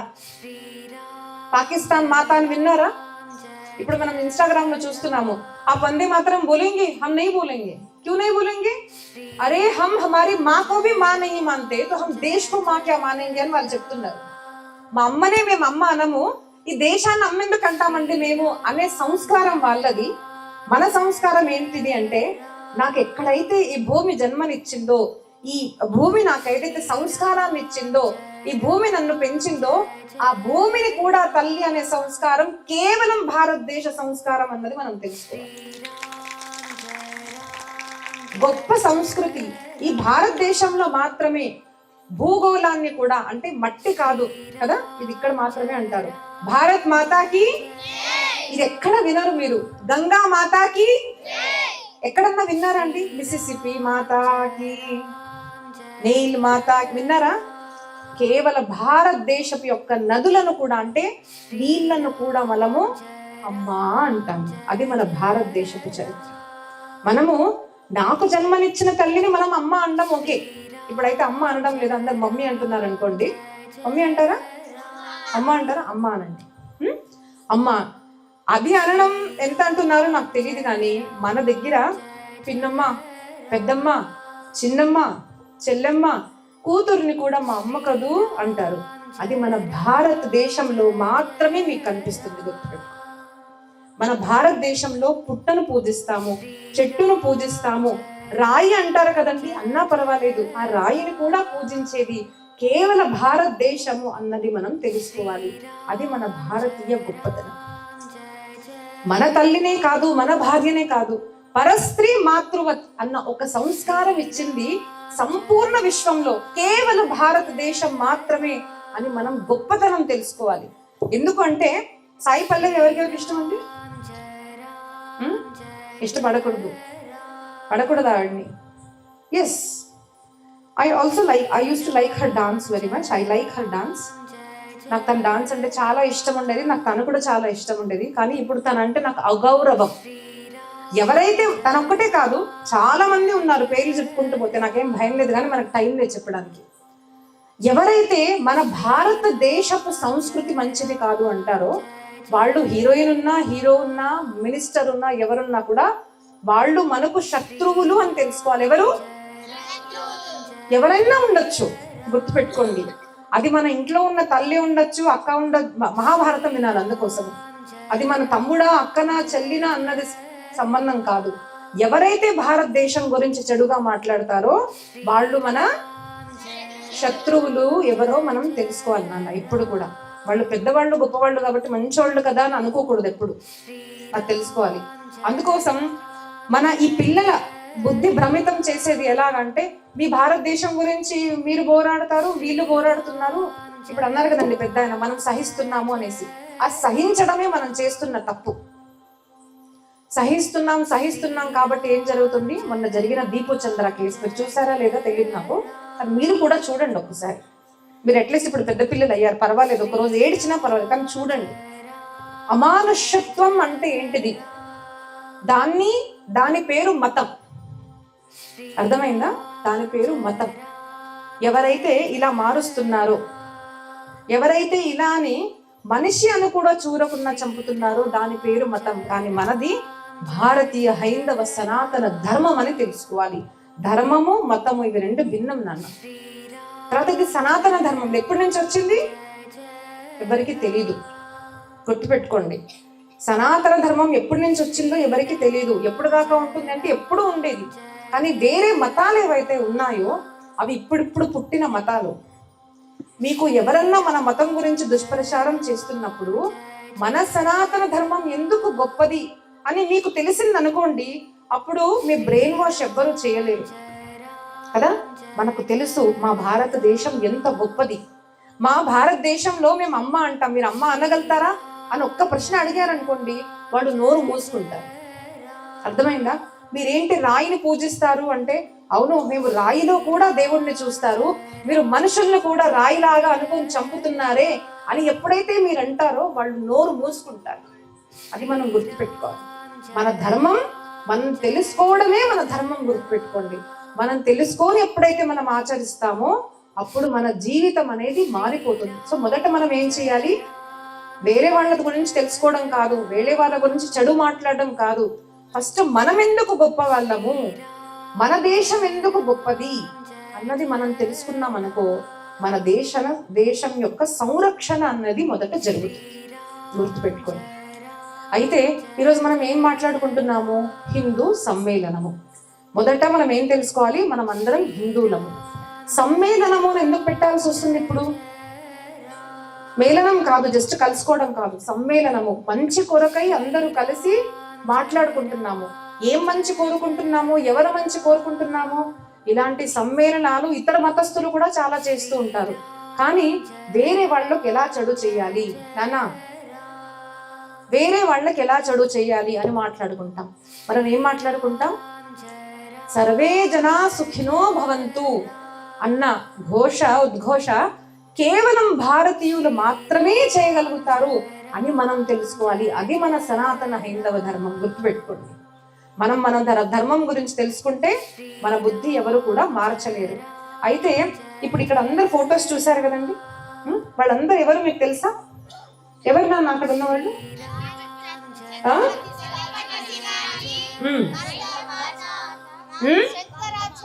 శంకరాచార్యుడు వారు, తర్వాత భారత్ మాత, ఝాన్సీకి రాణి. ఝాన్సీకి రాణి ఎన్ని సంవత్సరాలు బతికింది మీకు తెలుసా? మీరు ఎంత ఏజ్ ఉండొచ్చు? టీనేజర్స్ కదా మీరందరూ, 14-15 కదా, చిన్న చిన్న పిల్లలు. ఆవిడ ఈ రోజు కూడా మనం ఆవిడని గుర్తు పెట్టుకుంటున్నాం కదా. ఎన్నో సంవత్సరాలు అయిన తర్వాత, ఆవిడ చనిపోయిన తర్వాత కూడా మేము గుర్తు పెట్టుకుంటున్నాం. ఆవిడ ఎన్ని సంవత్సరాలు బతికింది తెలుసా? ఓన్లీ 19 సంవత్సరాలు మాత్రమే బతికి చరిత్రలో నిలిచిపోయిన చరిత్ర అంటే ఝాన్సీకి రాణి. అది మీరు వినాల్సిందే నాన్న. ఇప్పటి 14 సంవత్సరాల పిల్లలు, స్కూల్ పిల్లలు ఏం చేస్తున్నామంటే మనం ఫోన్లలో మనం బిజీగా ఉంటున్నాము. కానీ అలాంటి చిన్న వయసులో మే మేరీ ఝాన్సీ నహీ దూంగి, నేను నా దేశాన్ని ఇవ్వను, నేను నా దేశాన్ని అమ్ముకోను, నా దేశాన్ని నేను సంరక్షిస్తాను అని భర్త చనిపోయిన తర్వాత, సొంత కొడుకును కూడా తను కోల్పోయింది, చనిపోయిన తర్వాత కూడా తను నా భారతదేశం, నా దేశం అని పోరాడిన తల్లి, మన కోసం మన భారత మాతను రక్షించిన తల్లి ఎవరు అయితే ఆ ఝాన్సీకి రాణి అన్నది మనం తెలుసుకోవాలి. ఎన్నో సంవత్సరాలు బతికి గొప్ప పనులు చేయడం కాదు నాన్న, చిన్న వయసులో కూడా మీరు గొప్ప పనులు చేయగలుగుతారు అని మీరందరూ గుర్తు పెట్టుకోవాలి కదా. మనము మన భారతదేశం గురించి మనం పని చేయాలి. అర్థమైందా? ఎవరు చేస్తారు? మన భారతదేశం ఎవరు బాగు చేస్తారు అంటే ఎవరో మంత్రులు వస్తారని కాదు, మనం చెయ్యాలి. ఎవరు బాగు చేస్తారు? వెరీ గుడ్, నేను చేస్తాను అనుకోవాలి. మనం కూడా కాదు, ఎవరు చేస్తారు? నా దేశాన్ని నేను బాగు చేసుకుంటా అనుకోవాలి. అలాగా ఝాన్సీకి రాణి నించున్నమ్మ ఎన్నో సంవత్సరాలు బతకడం కాదు. రెండోది ఛత్రపతి శివాజీ మహారాజ్ కదా, ఈరోజు మనం ఆయన గుర్తు పెట్టుకుంటున్నాం. ఆయన ఏం చేశారు? అట్ ద ఏజ్ ఆఫ్ 14, కేవలం అంటే ఒక 14 సంవత్సరాలు మాత్రం ఉన్నప్పుడు ఆయన శివాలయంలోకి వెళ్ళి తన రక్తం కార్చి ఆ రోజు తను దేవుడితో ప్రణామం చేసి అన్నాడు అనమాట, నేను స్వరాజ్యాన్ని స్థాపిస్తాను, మన రాజ్యాన్ని. మన రాజ్యం అంటే ఏంటిది? మన హైందవ సామ్రాజ్యాన్ని నేను, మా అమ్మ చెప్పింది కాబట్టి నేను స్థాపిస్తాను అని 14 సంవత్సరాల్లో అన్న అబ్బాయి కేవలం అంటే ఒక 50 సంవత్సరాలు మాత్రమే ఆయన ఆయుష్. ఆయన పెద్ద చాలా 100 సంవత్సరాలు బతకలేదు. 14 సంవత్సరాల నుంచి ఆయన చేస్తున్న పోరాటము ఈరోజు మన హిందూ ధర్మంగా మనం ఇప్పుడు మన భారతదేశంలో మనం హిందువులము ఉన్నాము అంటే దానికి కారణం ఖచ్చితంగా ఛత్రపతి శివాజీ మహారాజ్ అని మనం చెప్పవచ్చు. సో ఆ చరిత్ర కూడా మనం తెలుసుకోవాలి. ఎక్కువ బతికే అవసరం లేదు, చరిత్రవంతులుగా బతకడము చిన్న ఆయుష్లో కూడా మనం తెలుసుకోవాలి. ఇప్పుడు అందరూ క్రిస్మస్ సెలబ్రేట్ చేసి ఉంటారు కదా. ఎవరెవరు చేశారు క్రిస్మస్ సెలబ్రేషన్? శాంటా క్లాస్ వచ్చాడా? గిఫ్ట్స్ ఇచ్చాడా? ఎవరెవరు సెలబ్రేట్ చేసుకున్నాడు? మీ బతుకులు కాదు కానీ చాలా మంది బతుకులు సిగ్గులేని బతుకులుగా అయిపోతుంది. దేవుళ్ళకు కూడా అట్లాంటి వస్త్రాలు ధరించి శాంటా క్లాస్ వస్తాడు అని కనిపించిన వాడిని పూజించినప్పుడు అది మాత్రం గొప్ప ధర్మము. కానీ మాకు ఎన్నో అనుభూతులు ఇచ్చిన శివయ్య గురించి మాత్రం మనం మాట్లాడితే అది బ్లైండ్ బిలీఫ్ అని మనకు వాళ్ళు చెప్తున్నారు. అది మనకు అర్థం అవ్వాలి కదా. అప్పుడు మీరు ప్రశ్నించగలగాలి కదా, have you seen Santa Claus? Then why do you believe అని మీరు అడగగలగాలి కదా. అప్పుడు మీరు మీ ధర్మాన్ని సంరక్షించిన వాళ్ళు అవుతారు నాన్న, గుర్తుపెట్టుకోండి. You to have to ask questions. వాళ్ళు ఏదో అన్నాక ఇలా ఇలా తల ఒప్పడం కాదు, మనం తెలుసుకోవాలి. ఇది మన హైందవ ధర్మం అనేసి. మూడో వ్యక్తి మనం ఇక్కడ చూస్తున్నాము, ఆది శంకరాచార్య. ఆయన ఎన్ని సంవత్సరాలు బతికారండి తెలుసా? 32 years, 32 సంవత్సరాలు మాత్రమే ఆయుష్ ఉన్న ఆది శంకరాచార్యులు వారు ఈరోజు మన హైందవ సనాతన ధర్మం ఉంది అంటే ఆయన ఖచ్చితంగా ఒక కారణం అని మనం చెప్పొచ్చు. మరి మనం అందరం ఒక్కసారి మనల్ని మనం అడగాలండి. నేను 70 అయ్యాను, నేను 60 అయ్యాను, నేను 40 అయ్యాను, నేను 50 అయ్యాను, నేను ఇంకెంతో మీ వయస్సు మీరు తెలుసుకొని నేను నా ధర్మం కోసం నేను ఏం చేశాను అని ఒక్కసారి మీరు మిమ్మల్ని ప్రశ్నించుకున్నారనుకోండి, మనకు అర్థమైపోతుంది. ఇట్లాంటి సమ్మేళనాలు పెట్టే అవసరం లేదు. ప్రతి మనిషి జాగరూక అవ్వాలి. ఈరోజు హిందూ సమ్మేళనం ఉంది అంటే నేను వచ్చాక అడిగాను, హిందూ జనాభా ఎంతమంది ఉన్నారండి ఇక్కడ అనేసి. దాదాపు 2-3 వేల జనాభా ఉన్న ఊరిలో ఇంత తక్కువ మంది వచ్చారు అంటే ఇంతమంది మాత్రమే మేలుకున్న వాళ్ళు, మిగతా అందరు పడుకున్న వాళ్ళని భావిస్తున్నారు. ఎందుకు వస్తున్నాం ఇక్కడికి? అదే ఒక సినిమా హీరోయిన్ వచ్చింది అనుకోండి, నాకు తెలిసి మొత్తం ఊరంతా వచ్చేస్తుంది. తాగే బాటిల్స్ ఇస్తామన్నాం అనుకోండి, పక్కూరు వాళ్ళు కూడా వచ్చేస్తారు. కానీ మనం రాము. ఎందుకు అంటే మనలాంటి వాళ్ళు, అంటే మీరు కాదుగా నాలాంటి వాళ్ళు కావచ్చు, మనలాంటి వాళ్ళు మన దేశాన్ని అమ్ముకుంటున్నాం. మనం ఒక ఓటింగ్ వచ్చింది అనుకోండి, ఒక మినిస్టర్ రాగానే బాటిల్ ఇస్తాం, చీరలు పెడతాం, ఓట్లు వేయండి అంటే, అన్నా మీకే ఓట్, మా దేశం దోచుకోండి, మా దేవాలయాలు కూలుగొట్టండి, మా ఆడవాళ్ళను మీరు పాడు చేయండి, ఏమన్నా చేయండి అన్నా, మీకే ఓట్ అన్నా. ఎందుకంటే మీరు మాకు బస్సులు ఫ్రీగా ఇస్తున్నారన్నా, మీరు మాకు బియ్యం బస్తాలు ఇస్తున్నారన్నా, చీరలు ఇస్తున్నారన్నా, మీకే ఓట్, దేశాన్ని తీసేసుకోండి అంటున్నది ఎవరో తెలుసా? మనము. మన దేశాన్ని దోచుకునే అంత శక్తి ఎవరిలో లేదు, గుర్తుపెట్టుకోండి. మన దేశాన్ని మనం అమ్ముకుంటున్నామని ఎప్పుడైతే మీరు తెలుసుకుంటారో అప్పుడు మన దేశాన్ని లేదు లేదు నా దేశాన్ని నేను సంరక్షించుకోవాలి అన్నప్పుడు మనం ఏం చేస్తాం తెలుసా? ఏమక్క ఏం చేయాలి? కత్తులు తీసుకొని పోరాడాలా? అవసరం లేదు. మీ అందరి దగ్గర ఒక గొప్ప శస్త్రం ఉందండి. ఏంటో చెప్పనా? తెలుసా? ఏంటి చెప్పండి? అంటే ఏంటిది? అంటే ఏంటిది? థమ్సబ్బా? ఓటు ఎలిగిందా? ఎలగలేదా? ఎలిగిందా? ఎవరికి వేయాలి ఓటు? చీర? ఎవరైతే నా హిందూ సామ్రాజ్యాన్ని స్థాపిస్తారో అలాంటి వాళ్లకు మాత్రమే మేము ఓటిస్తాము అన్నది ఎప్పుడైతే మనం ఒకరవుతామో అప్పుడు మన హిందూ ధర్మము అనేది నిలబడుతుంది అన్నది మీరు గుర్తుపెట్టుకోండి. మనందరికి సిగ్గుండాలండి. అసలు నిజంగా మనం సిగ్గుపడాలి. అసలు మన భారతదేశంలో ఎక్కడైతే రాముడు నడియాడాడో అలాంటి భారతదేశంలో రాముడు దేవుడయ్యా, ఇక్కడే పుట్టాడయ్యా అయోధ్యలో అని ఎన్నో ప్రమాణాలు ఉన్న వేదాల్లో ఉన్నాయి, పురాణాల్లో ఉన్నప్పటికీ కూడా రాముడి యొక్క భూమి అని మనం మన భారతదేశంలో 500 సంవత్సరాలు పోరాడాల్సి వచ్చింది. సిగ్గుగా లేదు మన బతుకులకు? సిగ్గుగా అనిపించడం లేదు? మన దేశంలో మనం చెప్పుకోవాలా మా రామయ్య అనేసి? 500 సంవత్సరాలు పోరాడాలా? ఎందుకండి? ఎందుకు అంటే గుర్తుపెట్టుకోండి, ఇతర మతస్థుల బలమంతా లేదు, మన బలం తెలుసుకోవడం లేదు కాబట్టి ఇది జరుగుతున్నది. కాబట్టి ఎవరైతే మన దేవాలయాలు రక్షిస్తారో, మన స్త్రీమూర్తులు రక్షిస్తారో, ఎవరైతే మన భారత మాతను సంరక్షిస్తారో వాళ్లకు మాత్రమే మేము ఓటిస్తాము అన్నది మనం ఎప్పుడైతే అందరం నిలబడతామో అప్పుడు మన భారతదేశం యొక్క సంరక్షణ జరుగుతుంది. తర్వాత మాట, భగవద్గీత అంటే మీకు ఎవరెవరు తెలుసు? చేతులు ఎత్తండి. అంటే ఏంటి చెప్పండి? Life management. నెక్స్ట్ ఎవరికి తెలుసు?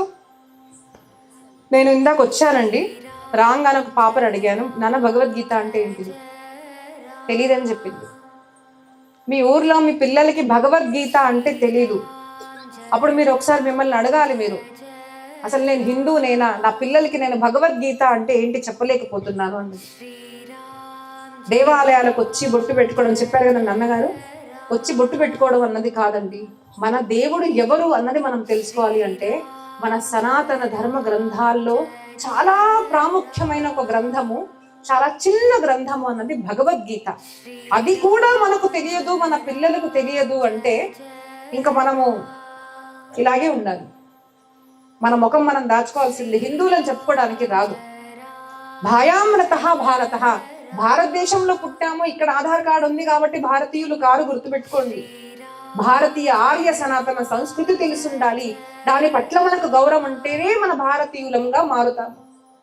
కాబట్టి మన పిల్లలకి మనం భగవద్గీత నేర్పించాలి.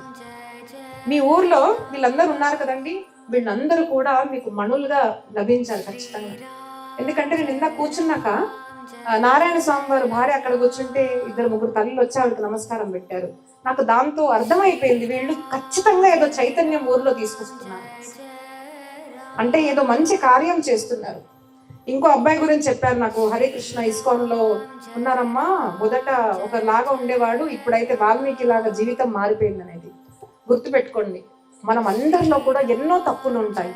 తప్పులు ఉండడం తప్పు కాదు, తప్పును సరిదిద్దుకోకుండా అలాగే చనిపోవడం తప్పు.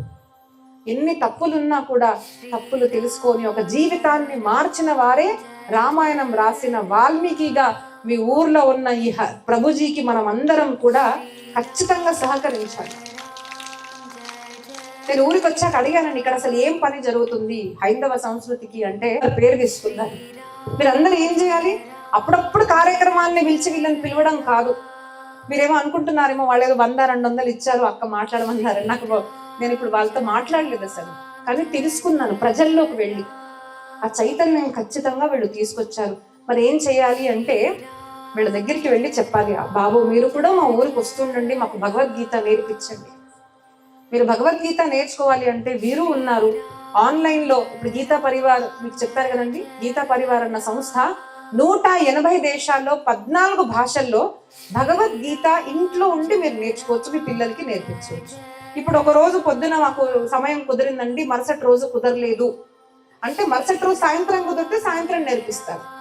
ఇలాగా చంద్రన్ రెడ్డి గారు వాట్సాప్ గ్రూప్ లో పంపిస్తాను. ఆన్లైన్ లో అందరూ నేర్చుకోవచ్చు. మీరు పెద్దవారైనా కూడా కనీసం ఒక 5 శ్లోకాలన్నా నేర్చుకొని నేను చనిపోతాను అన్నది మీరు ఈరోజు ప్రణం తీసుకోండి. మనం హిందువులం అంటే మనకు ఒక భగవద్గీతలో 5 శ్లోకాలన్నా రావాలి. మన పిల్లలకు ఒక 700 శ్లోకాలు మనం నేర్పించలేమని భావించాలి. అది ఫ్రీ ఆఫ్ కాస్ట్ అండి, డబ్బులు ఏమీ లేవు, అవి వాళ్ళకి తెలుసుండాలి. తరువాత మన భారతదేశం మనకు తెలియాలి అంటే మన రాముడు, కృష్ణుడు, మహాభారతం, భాగవతము, శివపురాణము, దేవీ పురాణము ఇవన్నీ కూడా మనకు తెలుసుండాలి. అవి తెలియలేదు అనుకోండి, మనకు మన చరిత్రనే తెలియదు. మీరు ఎవరికయ్యా పుట్టారు అంటే మనం చెప్తాం కదంటే ఫలానా ఫలానా మా అమ్మ నాన్న అని చెప్తాం. మరి మన భారతదేశ చరిత్ర చెప్పాలంటే వాళ్ళ గురించి చెప్పాలి కదా. సూర్యవంశం అంటే ఏంటిది, చంద్రవంశం అంటే ఏంటిది, కృష్ణుడెవడు, రాముడెవడు, ఎందుకు మేము వాళ్ళని పూజిస్తున్నాము అని మనం చెప్పగలగాలి. అది మనం చెప్పలేదు అనుకోండి, అప్పుడు ఏమడుగుతారు అంటే ఎందుకయ్యా రామ దేవాలయం కట్టారు, దానికన్నా అన్ని కోట్ల డబ్బులు పెట్టి హాస్పిటల్ కట్టచ్చు కదా అంటారు. అప్పుడు మనలాంటి వాళ్ళు కూడా కరెక్టే కదా, డబ్బులు తీసుకుంటున్నారు అని అంటారు. కానీ మనకు తెలుసుండాలి, రామ దేవాలయం కట్టింది ఒక బొమ్మకు కాదు, అది రామ దేవాలయం కట్టింది ఒక చరిత్రవంత రాముడికి. ఈ రోజు కూడా ప్రతి ఒక్క ఆ తల్లి కనిపిస్తుందండి, నాకు కొడుకుంటే నాకు రాముడు లాంటి కొడుకు ఉండాలి, నా మాట వినే కొడుకు ఉండాలి అనిపిస్తుంది. ప్రతి తండ్రికి అనిపిస్తుంది, నాకు ఒక కొడుకుంటే రాముడు లాంటి వాడు కావాలి, నాకు ఒక అన్న ఉంటే నాకు రాముడు లాంటి వాడు కావాలి. ఒక భార్యకు కూడా అనిపిస్తుంది, నాకు భర్త ఉంటే రాముడు లాంటి వాళ్ళు కావాలి అనేసి. చాలా మందికి తెలియదు. ఇప్పుడు మనం చూస్తున్నాం, ఒకరిని పెళ్లి చేసుకుంటారు, ఇంకొకరితో ఉంటారు. అరే చక్కగా అందగాడు రాజు, రాజకుమారుడు, గురుగారు చెప్తున్నా కూడా పెళ్లి చేసుకోలేదు. లేదు నేను ఏకపత్ని వ్రతుడిని, నేను సీతతో మాత్రమే ఉంటాను అని యజ్ఞయాగాలు చేసినప్పుడల్లా ఆ సువర్ణ సీతతో కూర్చున్నాడు, కానీ వేరే పెళ్లి చేసుకోలేదు. నాకు చెప్పండి, ఏ ఆడదానికి అట్లాంటి భర్త వద్దు? కాబట్టి అలాంటి చరిత్రవంతుల రాముడు దేవాలయం కట్టామయ్యా అని రామ చరిత్ర మనకు చెప్పడానికి రావాలి. మీకు తెలియదు అనుకోండి, మీరు పంపించండి, మాలాంటి వాళ్ళు చెప్తారు. మీ పిల్లలకి RSS జాయిన్ చేయించండి.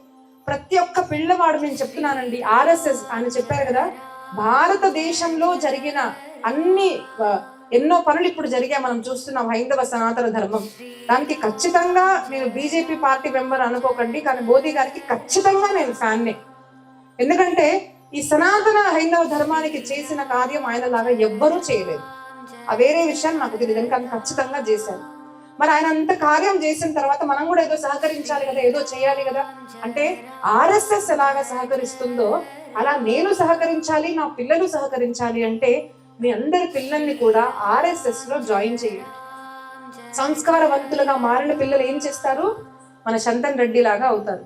ఆయన ఒక డాక్టర్, నాకు ఒక వారం 2 వారాల నుంచి వెంటబడుతున్నారు, అక్క మనం అక్కడికి వెళ్ళాలి అనేసి. ఆయనకు అవసరం ఏముందండి, అక్కడ మంచిగా పార్టీ చేసుకుంటారు. ఇక్కడ ఈరోజు శనివారం ఆదివారం వచ్చిందంటే అక్కడ హైదరాబాద్ లో అందరూ పార్టీ చేసుకుంటారు. అవన్నీ వదిలేసి పొద్దున లేసి అక్కడి నుంచి ఇక్కడ డ్రైవింగ్ చేసుకొని వచ్చి ఇప్పుడు ఇంటికి దింపేదాకా ఆయన రెస్పాన్సిబిలిటీ. ఎందుకు అవసరము ఒక డాక్టర్, ఎందుకు అవసరము, నా సమాజము, నా దేశము, వాళ్ళందరికీ ధర్మం అర్థం కావాలి అన్న తాపత్రయం ఎందుకు వచ్చింది ఆయనలో తెలుసా? ఆర్ఎస్ఎస్ యొక్క సంగతి వల్ల వచ్చింది. అది మీరు మీ పిల్లల్లో కూడా రావాలి. నా దేశ సేవ వాళ్ళు చేయాలి, మనము చేయాలి అంటే అందరూ కూడా సంఘ శాఖలో జాయిన్ అవ్వండి. లేదు అంటే వాళ్ళు ఏదైనా కార్యం చేస్తుంటే వాళ్ళని ఖచ్చితంగా సహకరించండి. ఇలాంటి మంచి కార్యాల్లో మనం పాల్గొనలేదనుకోండి, మన సనాతన ధర్మ రక్ష ఎవరూ చేయలేదు. గుర్తుపెట్టుకోండి, ఎవరో వస్తాడు ఏదో చేస్తాడు అంటే కాదు. కర్మ ప్రధాన విశ్వరచిరాక అంటారు. మనం చెయ్యాలి, నేను ఏదో ఒకటి చేయాలి ఉడత భక్తిగా. అందరూ ఎంతో మంది వానరులు ఉన్నా కూడా ఆ ఉడత అనిందంట, రామయ్య నేనేదో సేవ చేస్తాను, అలాగా నేను ఏదో చేస్తాను నా దేశం కోసం అని మనం అనుకున్నాం అనుకోండి, మన అందరం కూడా ఒక్కొక్క ఝాన్సీకి రాణిలాగా, ఒక్కొక్క జీజామాత లాగా మనం మారగలుగుతాం. మనం మీ బలాన్ని మీరు తెలుసుకోండి. పెద్ద ఆయుష్, పెద్ద బలము, దానికి ఏదో బాగా డబ్బుండే అవసరం లేదు. ఎక్కడైతే ధర్మ కార్యాలు జరుగుతాయో అక్కడికి వెళ్ళండి. పిల్లలకి మన హైందవ ధర్మం గురించి చెప్పండి. నేను ఒక ప్రాజెక్ట్ లాగా తీసుకున్నవి 2 ఉన్నాయండి. ఏంటిది అంటే గీతా పరివార్ ద్వారా చేసే కార్యము గీతా పఢే పఢాయే और జీవన్ మే లాయే. అంటే భగవద్గీత చదవండి, చదివించండి, జీవితంలో ఆచరించండి. ఇది మీరు ఆన్లైన్ నేర్చుకోవడానికి ఫ్రీ ఆఫ్ కాస్ట్ నేను మీకు చెప్పాను. రెండోది, అక్క మాకొచ్చి భగవద్గీత భాగవతం చెప్పండి అంటే మీరు ఎప్పుడన్నా పిలవండి. నేను ₹1 కూడా మిమ్మల్ని అడగడం లేదు. నేను సర్పంచ్తో మాట్లాడడం కావాలంటే అడగండి. నాకు మీరు ఇవ్వగలిగితే వచ్చే ఛార్జీలు ఇవ్వండి, నేను వచ్చి మీకు భాగవతం చెప్తాను, నాకు మీరు సమయం ఇవ్వండి అన్నాను. ఒక 7 రోజులు ఇవ్వండి. భాగవతం, రామాయణము, శివపురాణము, భగవద్గీత మీరు వింటారు అంటే నేను వచ్చి చెప్తాను, మీకు రెడీగా ఉన్నాను. మన చరిత్ర మనం తెలుసుకోవాలి. ఒక సంవత్సరం రామాయణం వినండి, ఒక సంవత్సరం భాగవతం వినండి. పిల్లల్ని అందరినీ పిలిపించుకుందాము, అందరం కలిసి ప్రసాదం చేద్దాము. ఒక 3-4 గంటలు రోజు ఇవ్వలేరా? మన మహాభారతం మనం తెలుసుకోవాలి. ఈరోజు మహాభారతం ఎంతమంది విన్నారు చెప్పండి ఒకసారి. నిజంగా విన్నారా? విన్నావా? మొత్తం విన్నారా? వినలేదు. నాకు తెలుసు వినలేదు. అస్తు. అయితే మహాభారతం ఏదైతే ఉందో చాలా మంది గొడవల గ్రంథము అనుకుంటారు. కానీ మహాన దేశపు అంటే గ్రేట్ కంట్రీ భారతదేశం యొక్క చరిత్ర దేంట్లో అయితే చెప్పబడిందో అది మహాభారతం అని తెలుసుకోండి. కాబట్టి ప్రతి ఒక్కరు కూడా మహాభారతం తెలుసుకోవాలి, భగవద్గీత తెలుసుకోవాలి. సంకల్పించుకోండి, నేను వచ్చి చెప్తాను కదా. ఇలాంటి వక్తలు చాలా మంది ఉన్నారు. రెండో మేము చేసే కార్యం ఏమిటి అంటే, ఎవరన్నా అమ్మ మేము కూడా ప్రచార కార్యంలోకి రావాలి అనుకుంటున్నారు అంటే మేము వాళ్ళకు ట్రైనింగ్ ఇస్తాము. డబ్బులు అవసరం లేదు. నాకు కావాల్సిన గురుదక్షిణ ఒక్కటే, నిష్ఠ. సనాతన ధర్మం వైపు ఉన్న నిష్ఠ. చిన్న పెద్ద ఆడ మొగ అసలు కులాలు మన గ్రంథాల్లో లేవు. అప్పటికి మీలో ఏదైతే ఉన్నా అనుకున్నా కూడా, ఏ కులం ఉన్నా కూడా పర్వాలేదు, నిష్ఠ ఉంటే చాలు. నేను వాళ్ళకు భాగవతము, భగవద్గీత ప్రచారం చేస్తాము అంటే అది కూడా మేము నేర్పిస్తాము, కార్యక్రమాలు కూడా పెడతాము. 3వ కార్యం చేసేది, చిన్న పిల్లలకి మనము సంస్కార కేంద్రాలు నేర్పాలి. ఇప్పుడు మీరు చూడండి, చిన్న పిల్లలకి మనం గనక నేర్పించామనుకోండి, వాళ్ళే రేపు ఒక జీజామాత లాగా, వాళ్ళే ఒక శివాజీ లాగా అవుతారు. ఛత్రపతి శివాజీ మహారాజ్ అవ్వడానికి కారణము ఆయన గర్భంలో ఉన్నప్పటి నుంచి, అంటే కడుపులో ఉన్నప్పటి నుంచి ఆ తల్లి ఆ బిడ్డకు ఇచ్చిన సంస్కారం. తల్లిదండ్రులు చిన్నప్పటి నుంచి సంస్కారం ఇవ్వాలి. చాలా మంది ఏమనుకుంటారు అంటే, అమ్మో చిన్నపిల్లలు భక్తి గురించి మాట్లాడుతున్నారు అనుకోండి, వీడు సన్యాసం వైపు తీసేసుకుంటాడేమో, ఎందుకు లేరా నీకు ఇవన్నీ, ఎందుకు లేరా నీకు ఇవన్నీ అని అనుకుంటారు. భగవద్గీత ఎప్పుడు చదివాలి అంటే చనిపోగానే ఆ వ్యాన్ వస్తుందండి, దానికి భగవద్గీత పెడతారు అంతే. చనిపోయాక భగవద్గీత, బతుకున్నప్పుడు భగవద్గీత కాదు అని మనమే దాన్ని మార్చుకున్నాము. భగవద్గీత ఎప్పుడు వినాలి, భాగవతం ఎప్పుడు వినాలి, దానికన్నా ఎక్కువ తర్వాత చెప్తారు ఎప్పుడన్నా కృష్ణుడు గురించి. ఆయన ఎవరికైతే చెప్పాడో అర్జునుడు, ఆయన ఎన్నో పెళ్లిళ్ళు చేసుకున్నారు. భగవద్గీత విన్న తర్వాత అర్జునుడు ఏం చేశాడో తెలుసా? సన్యాసి అయ్యాడా? ఒక మంచి రాజు అయ్యాడు, చక్కగా ప్రజని పరిపాలించాడు. మరి భగవద్గీత మొదట ఎవరైతే విన్నారో తనే ఒక మంచి రాజుగా అయినప్పుడు మన పిల్లలు ఎందుకండి సన్యాసిగా మారుతారు? ఎందుకంత భయం మీకు? కాబట్టి మనం తెలుసుకోవాలి, మన పిల్లలకి చిన్నప్పటి నుంచే ఇవన్నీ నేర్పించాలి. అంటే ఎవరు నేర్పిస్తారు? నేను వస్తాను ఎప్పుడో ఒకసారి చెప్తాను అంటే వాళ్ళకు రోజు నేర్పించాలి కదా. నాన్న ఇలా గోర్లు తినకూడదు నాన్న తల్లి రోజు చెప్తుంది కదా. సరిగ్గా కూర్చో, ఎలా కూర్చోవాలి, పిల్లలు ఇలా కూర్చుంటే అలా కూర్చోదు, ఇలా కూర్చొని రోజు చెప్పాలి కదా. ఒకసారి చెప్తే వింటారా? రోజు చెప్పాలి. మరి రోజు ఎవరు చెప్తారు? మీ ఊర్లోనే మీరు నిశ్చయించుకోండి, అక్క మేము ఒక 5గురం ఉన్నాం, ఆడవాళ్ళం మగవాళ్ళం మేము ఇంతమంది ఉన్నాం చెప్తాము అంటే నేను మీకు బుక్స్ ఇస్తాను, భగవద్గీత బుక్స్ ఇస్తాను, హనుమాన్ చాలీసా బుక్స్ ఇస్తాను. ఎలా నేర్పించాలి నేను వచ్చి మీకు నేర్పిస్తాను. కానీ మీరు ఏం చెయ్యాలి? Sunday temple. ఇతర మతస్థుల గురించి మనం చాలా మాట్లాడుకుంటాం కదా, టైం అవ్వంగానే వాళ్ళకి సిగ్గుండదు, ఇది పెట్టుకున్నా సిగ్గుండదు, చంపుతున్నా సిగ్గుండదు, మా ధర్మంలో చెప్పారు అని చెప్తారు. వాళ్ళు గర్వంగా చెప్తారు. తప్పుడు మత ప్రచారం చేయడానికి వేరే ఊర్లలోకి వచ్చి డబ్బులు ఇస్తారు, అన్ని చేస్తారు, మత ప్రచారం చేస్తే వాళ్ళకి సిగ్గు లేదు. కానీ మనకు మాత్రం ఇలా నమస్కారం పెట్టాలంటే సిగ్గు. మనం ఎట్లా నమస్కారం పెడతాం? ఇదేంటో అసలు నాకు అర్థం కాలేదండి. అసలు ఎవరు నేర్పించారు? మన నమస్కారం ఎలా పెట్టాలి? ఇలా పెడతాం మనం దేవుడు కదా, ఇలా పెట్టాలి. ఇదేంటిది? ఎక్కడి నుంచి ఎవరు నేర్పించారు? ఎవరెవరు ఎలా చేస్తారు? అలా చేసే వాళ్ళు అందరూ మార్చాలి. ఎలా నమస్కారం చేయాలి? అందరు బొట్టు పెట్టుకుంటారా? ఆడపిల్లలు పెట్టుకుంటారా? అబ్బాయిలు ఎట్లా తెలవాలండి? అసలు మీరు హిందువులని నాకు ఎట్లా తెలవాలి చెప్పండి. టోపీ పెట్టుకున్నవాడు ఒకరని మనకు తెలుస్తారు, వాళ్ళ గడ్డాలు తెలిస్తే అన్ని తెలుస్తాయి. అసలు మనం హిందువులని ఎట్లా తెలవాలి? అరే సంస్కృతి అంటే ఆడవాళ్ళు చీర కట్టుకుంటారు, బొట్టు పెట్టుకుంటారు. మీరేం చేస్తారు? దోతులు కట్టుకోరు, సిగ్గేస్తుంది. ఒక బొట్టు పెట్టుకోలేరా అండి? కుంకుమ పెట్టుకోలేరా? ఎవరెవరు పెట్టుకుంటారు ఇప్పుడు నేను చెప్పండి నాకు. నిజంగా పెట్టుకుంటారా? మీ ఇష్టం అండి. ఎందుకంటే రోజు నేనేం వచ్చి చూడను కదా, నేనేం అనలేను. నీకు ఒక మాట చెప్తానండి. మొన్న తిరుపతి సంఘటన ఎప్పుడైతే జరిగిందో, ఆ లడ్డు పంచడానికి వెళ్ళినప్పుడు మంచి లడ్డు వచ్చింది కదా, అంత జరిగింది, మంచి లడ్డు వచ్చింది ప్రసాదము అందరికి ఇస్తుంటే కొంతమంది వద్దంటున్నారు, కొంతమంది మేము తీసుకోమంటాం అంటున్నారు. మన వాళ్ళు తీసుకుంటున్నారు కానీ మళ్ళీ వాళ్ళకి బొట్టు లేదు, వీళ్ళకి బొట్టు లేదు. నాకు అసలు హిందువులు ఎవరో అర్థం కావడం. అప్పుడు అనిపించింది అసలు అరే మొత్తం ఆడవాళ్ళకేనా సంస్కృతి సభ్యత, మనకేం లేదా? మన రామచరిత్ర సీతమ్మ తల్లి గురించి చెప్తుంది కానీ రాముడి గురించి కూడా చెప్తుంది కదా. మరి మనం కూడా రాముడిలాగా మారాలి, మన బాధ్యత కూడా ఉంది కదా సమాజం పట్ల. కాబట్టి ఏమీ లేకున్నా ఒక బొట్టైనా ధరించి నేను హిందువుని అని మనము గర్వపడాలి. మనం ఎందుకు పెట్టుకోమో తెలుసా మీకు?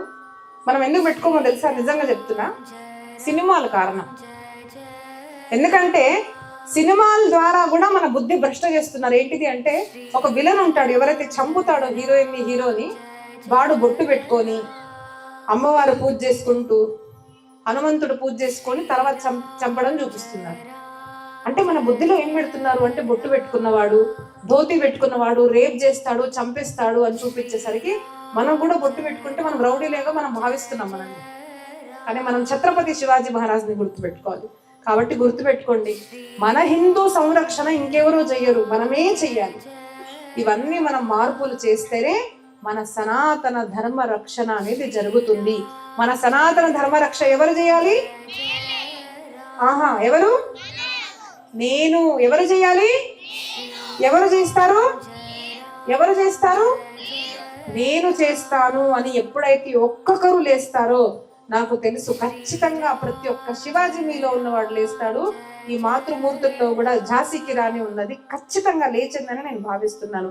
కాబట్టి నాన్న ప్రవచనము గంటలు గంటలు చెప్పుకోవచ్చు, కానీ నిజంగా మారాలి అంటే ఒక్క బాణం ఇక్కడ తాగుతే చాలు, నా దేశము, నా దేశానికి నేను సేవ చేయాలి అని ఒక్క భావన మీలో కలిగితే మనమే మన భారతదేశాన్ని మళ్ళీ సువర్ణ భారతంగా చెయ్యొచ్చు అన్నది మనం తెలుసుకొని మన భారతదేశం సేవ మనము చేయాలి అని కోరుకుంటూ ఈ సేవ నాకు చందన్ రెడ్డి గారు ఇచ్చారు. ఊరందరూ కూడా చక్కగా వచ్చి విన్నారు.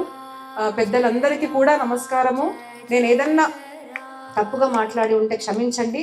ఎవరిని బాధ పెట్టాలని కాదు, కానీ మన పౌరుషం లేవాలి. మనం అందరం కూడా మన దేశం గురించి తెలుసుకోవాలి, మనలో ఉన్న శక్తి తెలియాలి కాబట్టి నేను మాట్లాడాను, కానీ ఎవరిని బాధ పెట్టాలని కాదు. ఈ సేవ నేను నా గురువులకు అర్పిస్తూ మళ్ళీ ఒక్కసారి భారత్ మాతా की आर्य सनातन वैदिक हिंदू धर्म की गो माता की भारत माता की सब संतन की नमः पार्वती पतये हर हर महादेव. ధన్యవాదాలండి. జై శ్రీరామ్, జై జై శ్రీరామ్.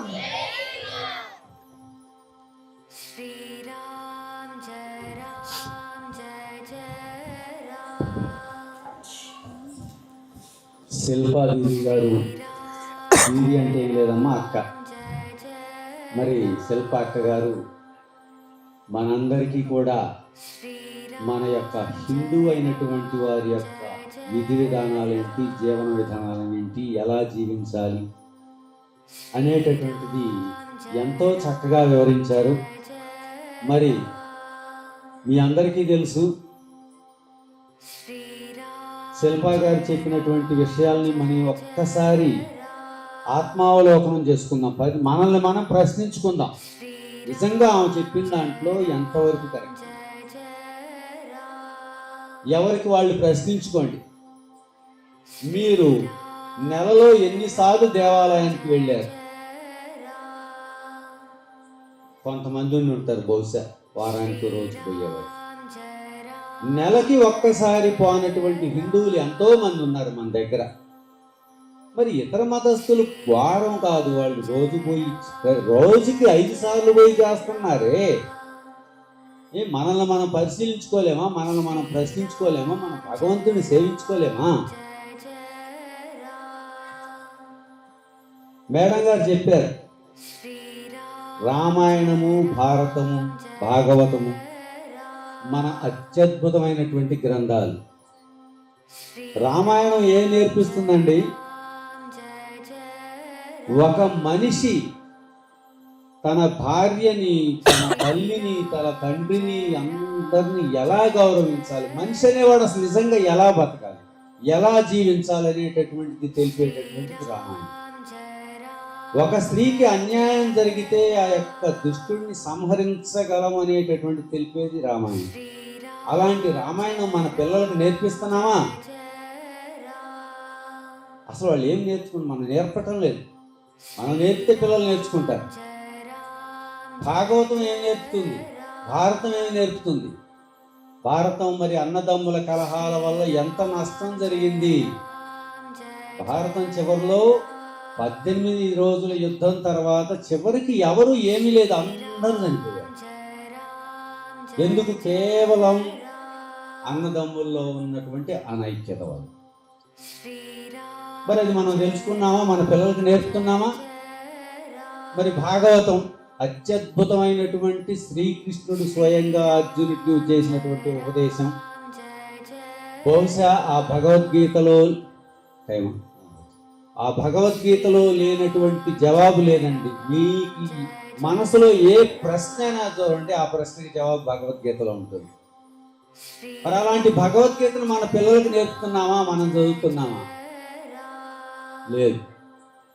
మరి మనం ఏమి హిందువులుగా మనం ఖచ్చితంగా హిందువుగా జీవిస్తున్నాము అని మనల్ని మనం ప్రశ్నించుకొని ఖచ్చితంగా యొక్క విధి విధానాలని ఆచరించి ముందు మనం ఖచ్చితమైనటువంటి హిందువుగా ఉండి తర్వాత మనందరం కూడా అందరూ హిందువులు కూడా కలిసికట్టుగా ఉంటే మనల్ని వేధించేటటువంటి అనేక రకాల ఇబ్బందుల నుంచి మనం పరిష్కృతం అవుతూ ఉంటాం. మరి ఇప్పుడు రాజుగారు మనకి ఒక మంచి పాట వినిపిస్తారు.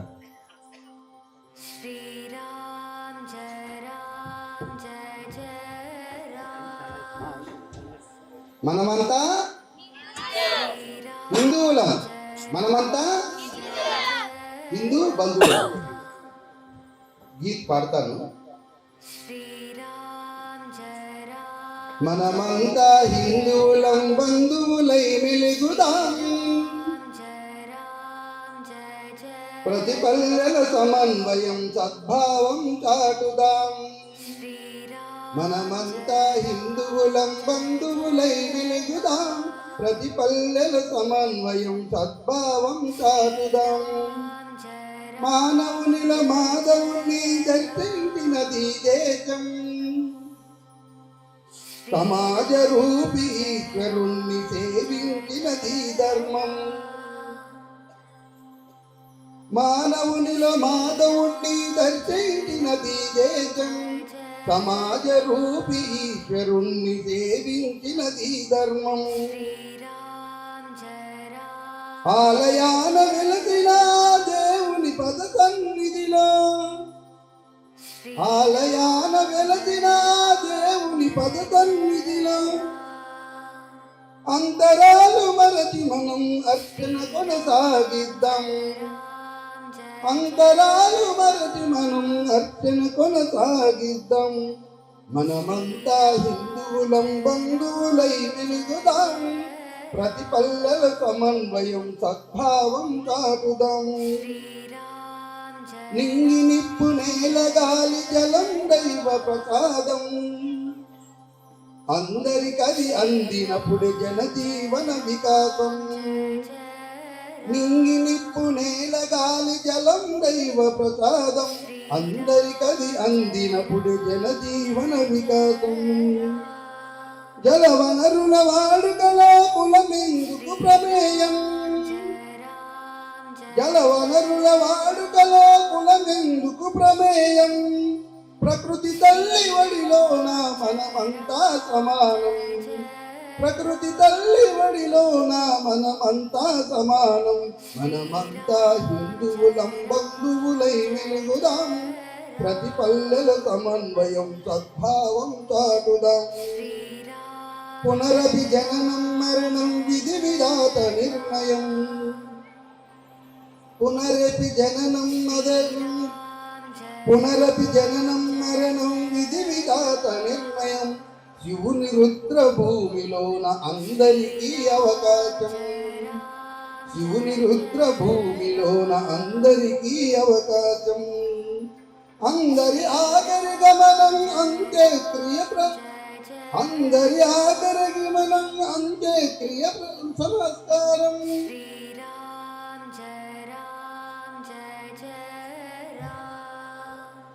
అందరాలు వదిలేద్దాం, సమరస కను సాధిద్దాం. మనమంతా హిందువులం బంధువులై నిలుగుదాం, ప్రతి పల్లెల సమన్వయం సద్భావం చాటుదాం. భారత్ మాతా కీ జై.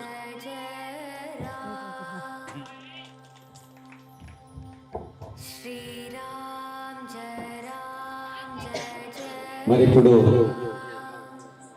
పల్నాడు జిల్లా స్వయం సేవక సంఘ సంచాలకులు, రోసూరు జై భారత్ విద్యా సంస్థల అధినేత శ్రీ జయనేంద్ర రెడ్డి గారు మరి మన యొక్క హిందూ బంధువులందరినీ కూడా చైతన్యవంతం చేసే విధంగా ప్రసంగించాలని చెప్పి ప్రార్థిస్తున్నాం.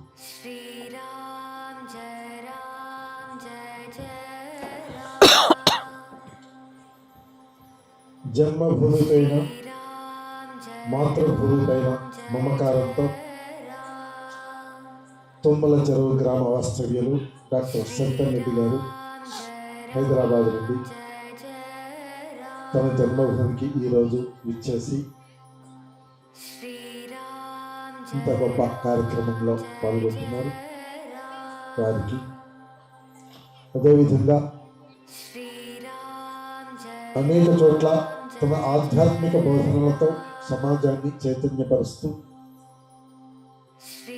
సమాజ సేవలో తమ జీవితాన్ని అర్పణ చేసుకుంటున్న కుమారి శిల్పా దేవి గారికి, ఇక్కడికి విచ్చేసినటువంటి తుమ్మల చెరువు గ్రామ పెద్దలు, యువకులు, మాతృమూర్తులకు మా హృదయపూర్వక సుందర మందార మకరంద మాలికలు.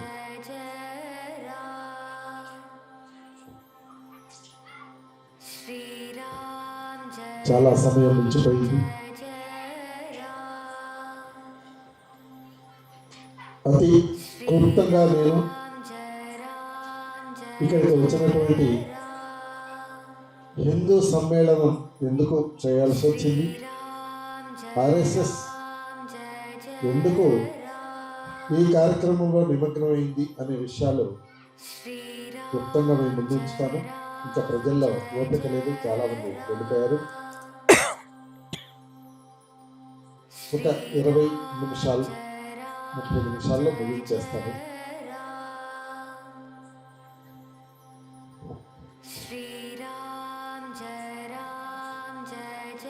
ఇందాక శంకర్ రెడ్డి గారు, డాక్టర్ శంకర్ రెడ్డి గారు ఒక కథ చెప్పారు, మీకు గుర్తుండే ఉంటుంది. తోడేలు మందులో కలిసినటువంటి పులిపిల్ల తన గతాన్ని మర్చిపోయింది. తను పులి కాదు అని తనే భావించుకుంది. ఆ తర్వాత పులి, ఆ తల్లి తన పిల్లని పట్టుకొని, నువ్వు పులివి, తీసుకెళ్ళి బావి దగ్గరికి నీటిలో తన యొక్క ముఖాన్ని కనుక చూపించి, నీ యొక్క శక్తి, యుక్తి, నీ యొక్క బలం ఇది అని చెప్పిన తర్వాత తిరిగి మళ్ళా తనతో పాటు వేటకు వెళ్ళడం జరుగుతుంది. తిరిగి పులిగా మారుతుంది. రాష్ట్రీయ స్వయం సేవక సంఘం కూడా హిందూ సమాజం తన గతాన్ని మర్చిపోయినటువంటి హిందూ సమాజాన్ని జాగృతం చేయడానికి 1925వ సంవత్సరంలో ప్రారంభించబడినటువంటి సంస్థ.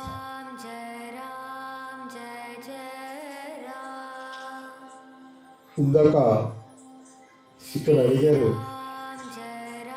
చప్పట్లు అంటే ఏంటి అని అడిగితే వాళ్ళు క్లాప్స్ అని చెప్పేశారు ఇంగ్లీష్లో. చప్పట్లు అంటే ఇట్లా కొట్టేది కాదు, క్లాప్స్ చెప్పేసి.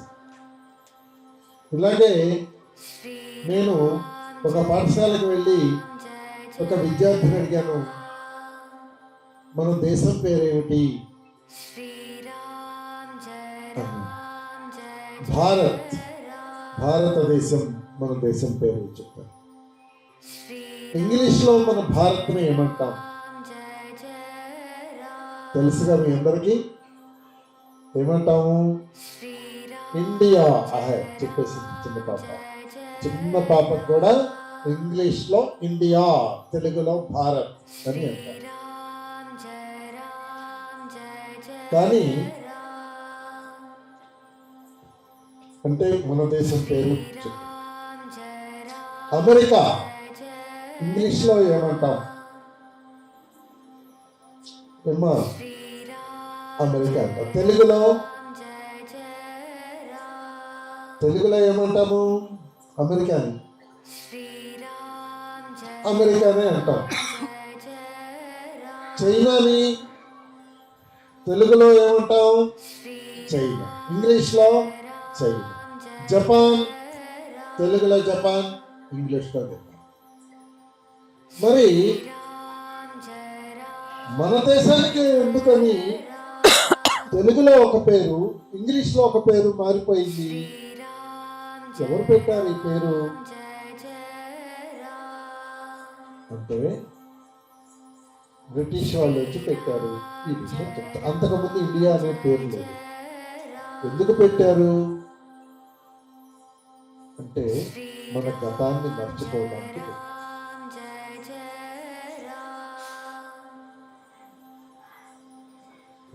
హైదరాబాద్ నుంచి వచ్చారు అని ఇందాక నుంచి చెప్తున్నాం. హైదరాబాద్కి ఇంకొక పేరుంది. ఎంతమందికి తెలుసు? చేతులు ఒక 10-12 మంది ఉన్నారు. ఏమంటాము హైదరాబాద్ని? భాగ్యనగర్. అంటే ఇక్కడ ఉన్నటువంటి సుమారుగా 100 మందికి పైగా, 200 మందికి పైగా భాగ్యనగర్ అనేటటువంటి పేరు ఉంది అని కొద్ది మందికి మాత్రమే తెలుసు. అలాగే వెస్ట్ బెంగాల్లో కలకత్తా ఉంది. ఈ కలకత్తా యొక్క అసలు పేరేంటో తెలుసా? ఎంతమందికి తెలుసు? ముగ్గురున్నారు. సరే, ఏమంటాము? కోల్కతా కాదు, ఇంకా ఉంది, మీకు కూడా తెలుసు అనుకుంటున్నాను. దాని అసలు పేరు ఏంటంటే కాళీఘాట్. కాళీమాత ఉండేటటువంటి ప్రదేశం ఆ యొక్క కొండ కాళీఘాట్. దాన్ని బ్రిటిష్ వాళ్ళు కలకత్తాగా మార్చేసి కోల్కతా దాంట్లో వచ్చి కాళీఘాట్. ఆ కాళీఘాట్ అనేది అలా మారిపోయింది. ఎందుకు ఈ పేర్లన్నీ మార్చేశారు? ఔరంగాబాద్, ముజఫరాబాద్, కరీంనగర్, ఇటువంటి పేర్లన్నీ ఎందుకు మార్చారో తెలుసా? ఎందుకు మార్చారంటే మా చిన్నప్పుడు మా అమ్మమ్మ ఒక కథ చెప్పేది. ఏంటంటే ఒక ఇంట్లో ఇద్దరు అన్నదమ్ములు ఉన్నారు. అన్న 1వ తరగతి చదువుతుంటే చిన్నవాడు ఎల్కేజీ యూకేజీ చదివేవాడు. వాళ్ళు పాపం పేదవాళ్ళు. చిన్నప్పుడు పూర్వకాలం ఇప్పట్లాగా పెద్దవాళ్ళ బట్టలు చిన్నవాళ్ళు వేసుకుంటుండేవాళ్ళు. పెద్దవాడికి చొక్కా కొట్టిగానే అది పొట్టేది కొన్నాళ్ళకి. తర్వాత తమ్ముడికి ఇచ్చేవాడు. పెద్దవాడు షూస్ బూట్లు కొనుక్కున్నాడు, అది వాడికి కొన్నాళ్ళకి బిర్రయ్యాయి, అది తమ్ముడికి ఇచ్చేసాడు. పెద్దవాడు పలక కొనుక్కుంటాడు, ఆ పలక కొన్నాళ్ళు వాడుకున్న తర్వాత వాడితో పలకతో పని లేదు, వాడు పుస్తకాలకు వచ్చేస్తాడు, ఈ పలక తమ్ముడికి ఇచ్చేస్తాడు. ఇలా వీడి బ్రతకంతా సెకండ్ హ్యాండ్ బతుకైపోయింది. ఇలాగే పెద్ద అయిపోయారు అన్ని. వాడు 9వ తరగతి చదువుతుంటే 9వ తరగతి పుస్తకాలు, వాడు 10కి పోగానే 10th క్లాస్కి వెళ్ళిపోగానే ఆ అన్న యొక్క పుస్తకాలు తమ్ముడు. ఇంటర్మీడియట్ చదవగానే ఇంటర్మీడియట్ యొక్క పుస్తకాలు 10th క్లాస్ వీడికి ఇచ్చారు. అంటే కింద తరగతిలో వాడు తీసుకుంటున్నాడు. ఇలా సెకండ్ హ్యాండ్ బతుకైపోయింది. పెద్దవాళ్ళు అయిపోయారు, ఇంకా పెళ్లి ఏడు వచ్చేసింది, ఉద్యోగాలు ఏదో పెళ్లి. అన్నకి సంబంధం చుట్టానికి వెళ్ళారు. చుట్టానికి వెళ్ళి ఆ అమ్మాయి ఏం చదువుకుంది ఏంటి అన్నారు, చూశారు. ఆ అమ్మాయి బాగుంది సంబంధం కుదుర్చుకున్నాం అని వీళ్ళ అమ్మ నాన్న అనుకుంటున్నారు. ఈ తమ్ముడు ఉన్నాడే, ఏరా నీకు నచ్చిందా అని వాళ్ళ అన్నని అడిగారు. ఆ నచ్చింది నాన్న, అమ్మ బాగానే ఉంది, అయితే కుదుర్చుకుందాం అంటే ఓకే కుదుర్చుకుందాం అన్నాడు. తమ్ముడు వెంటనే నాకు నచ్చలేదు అన్నాడు.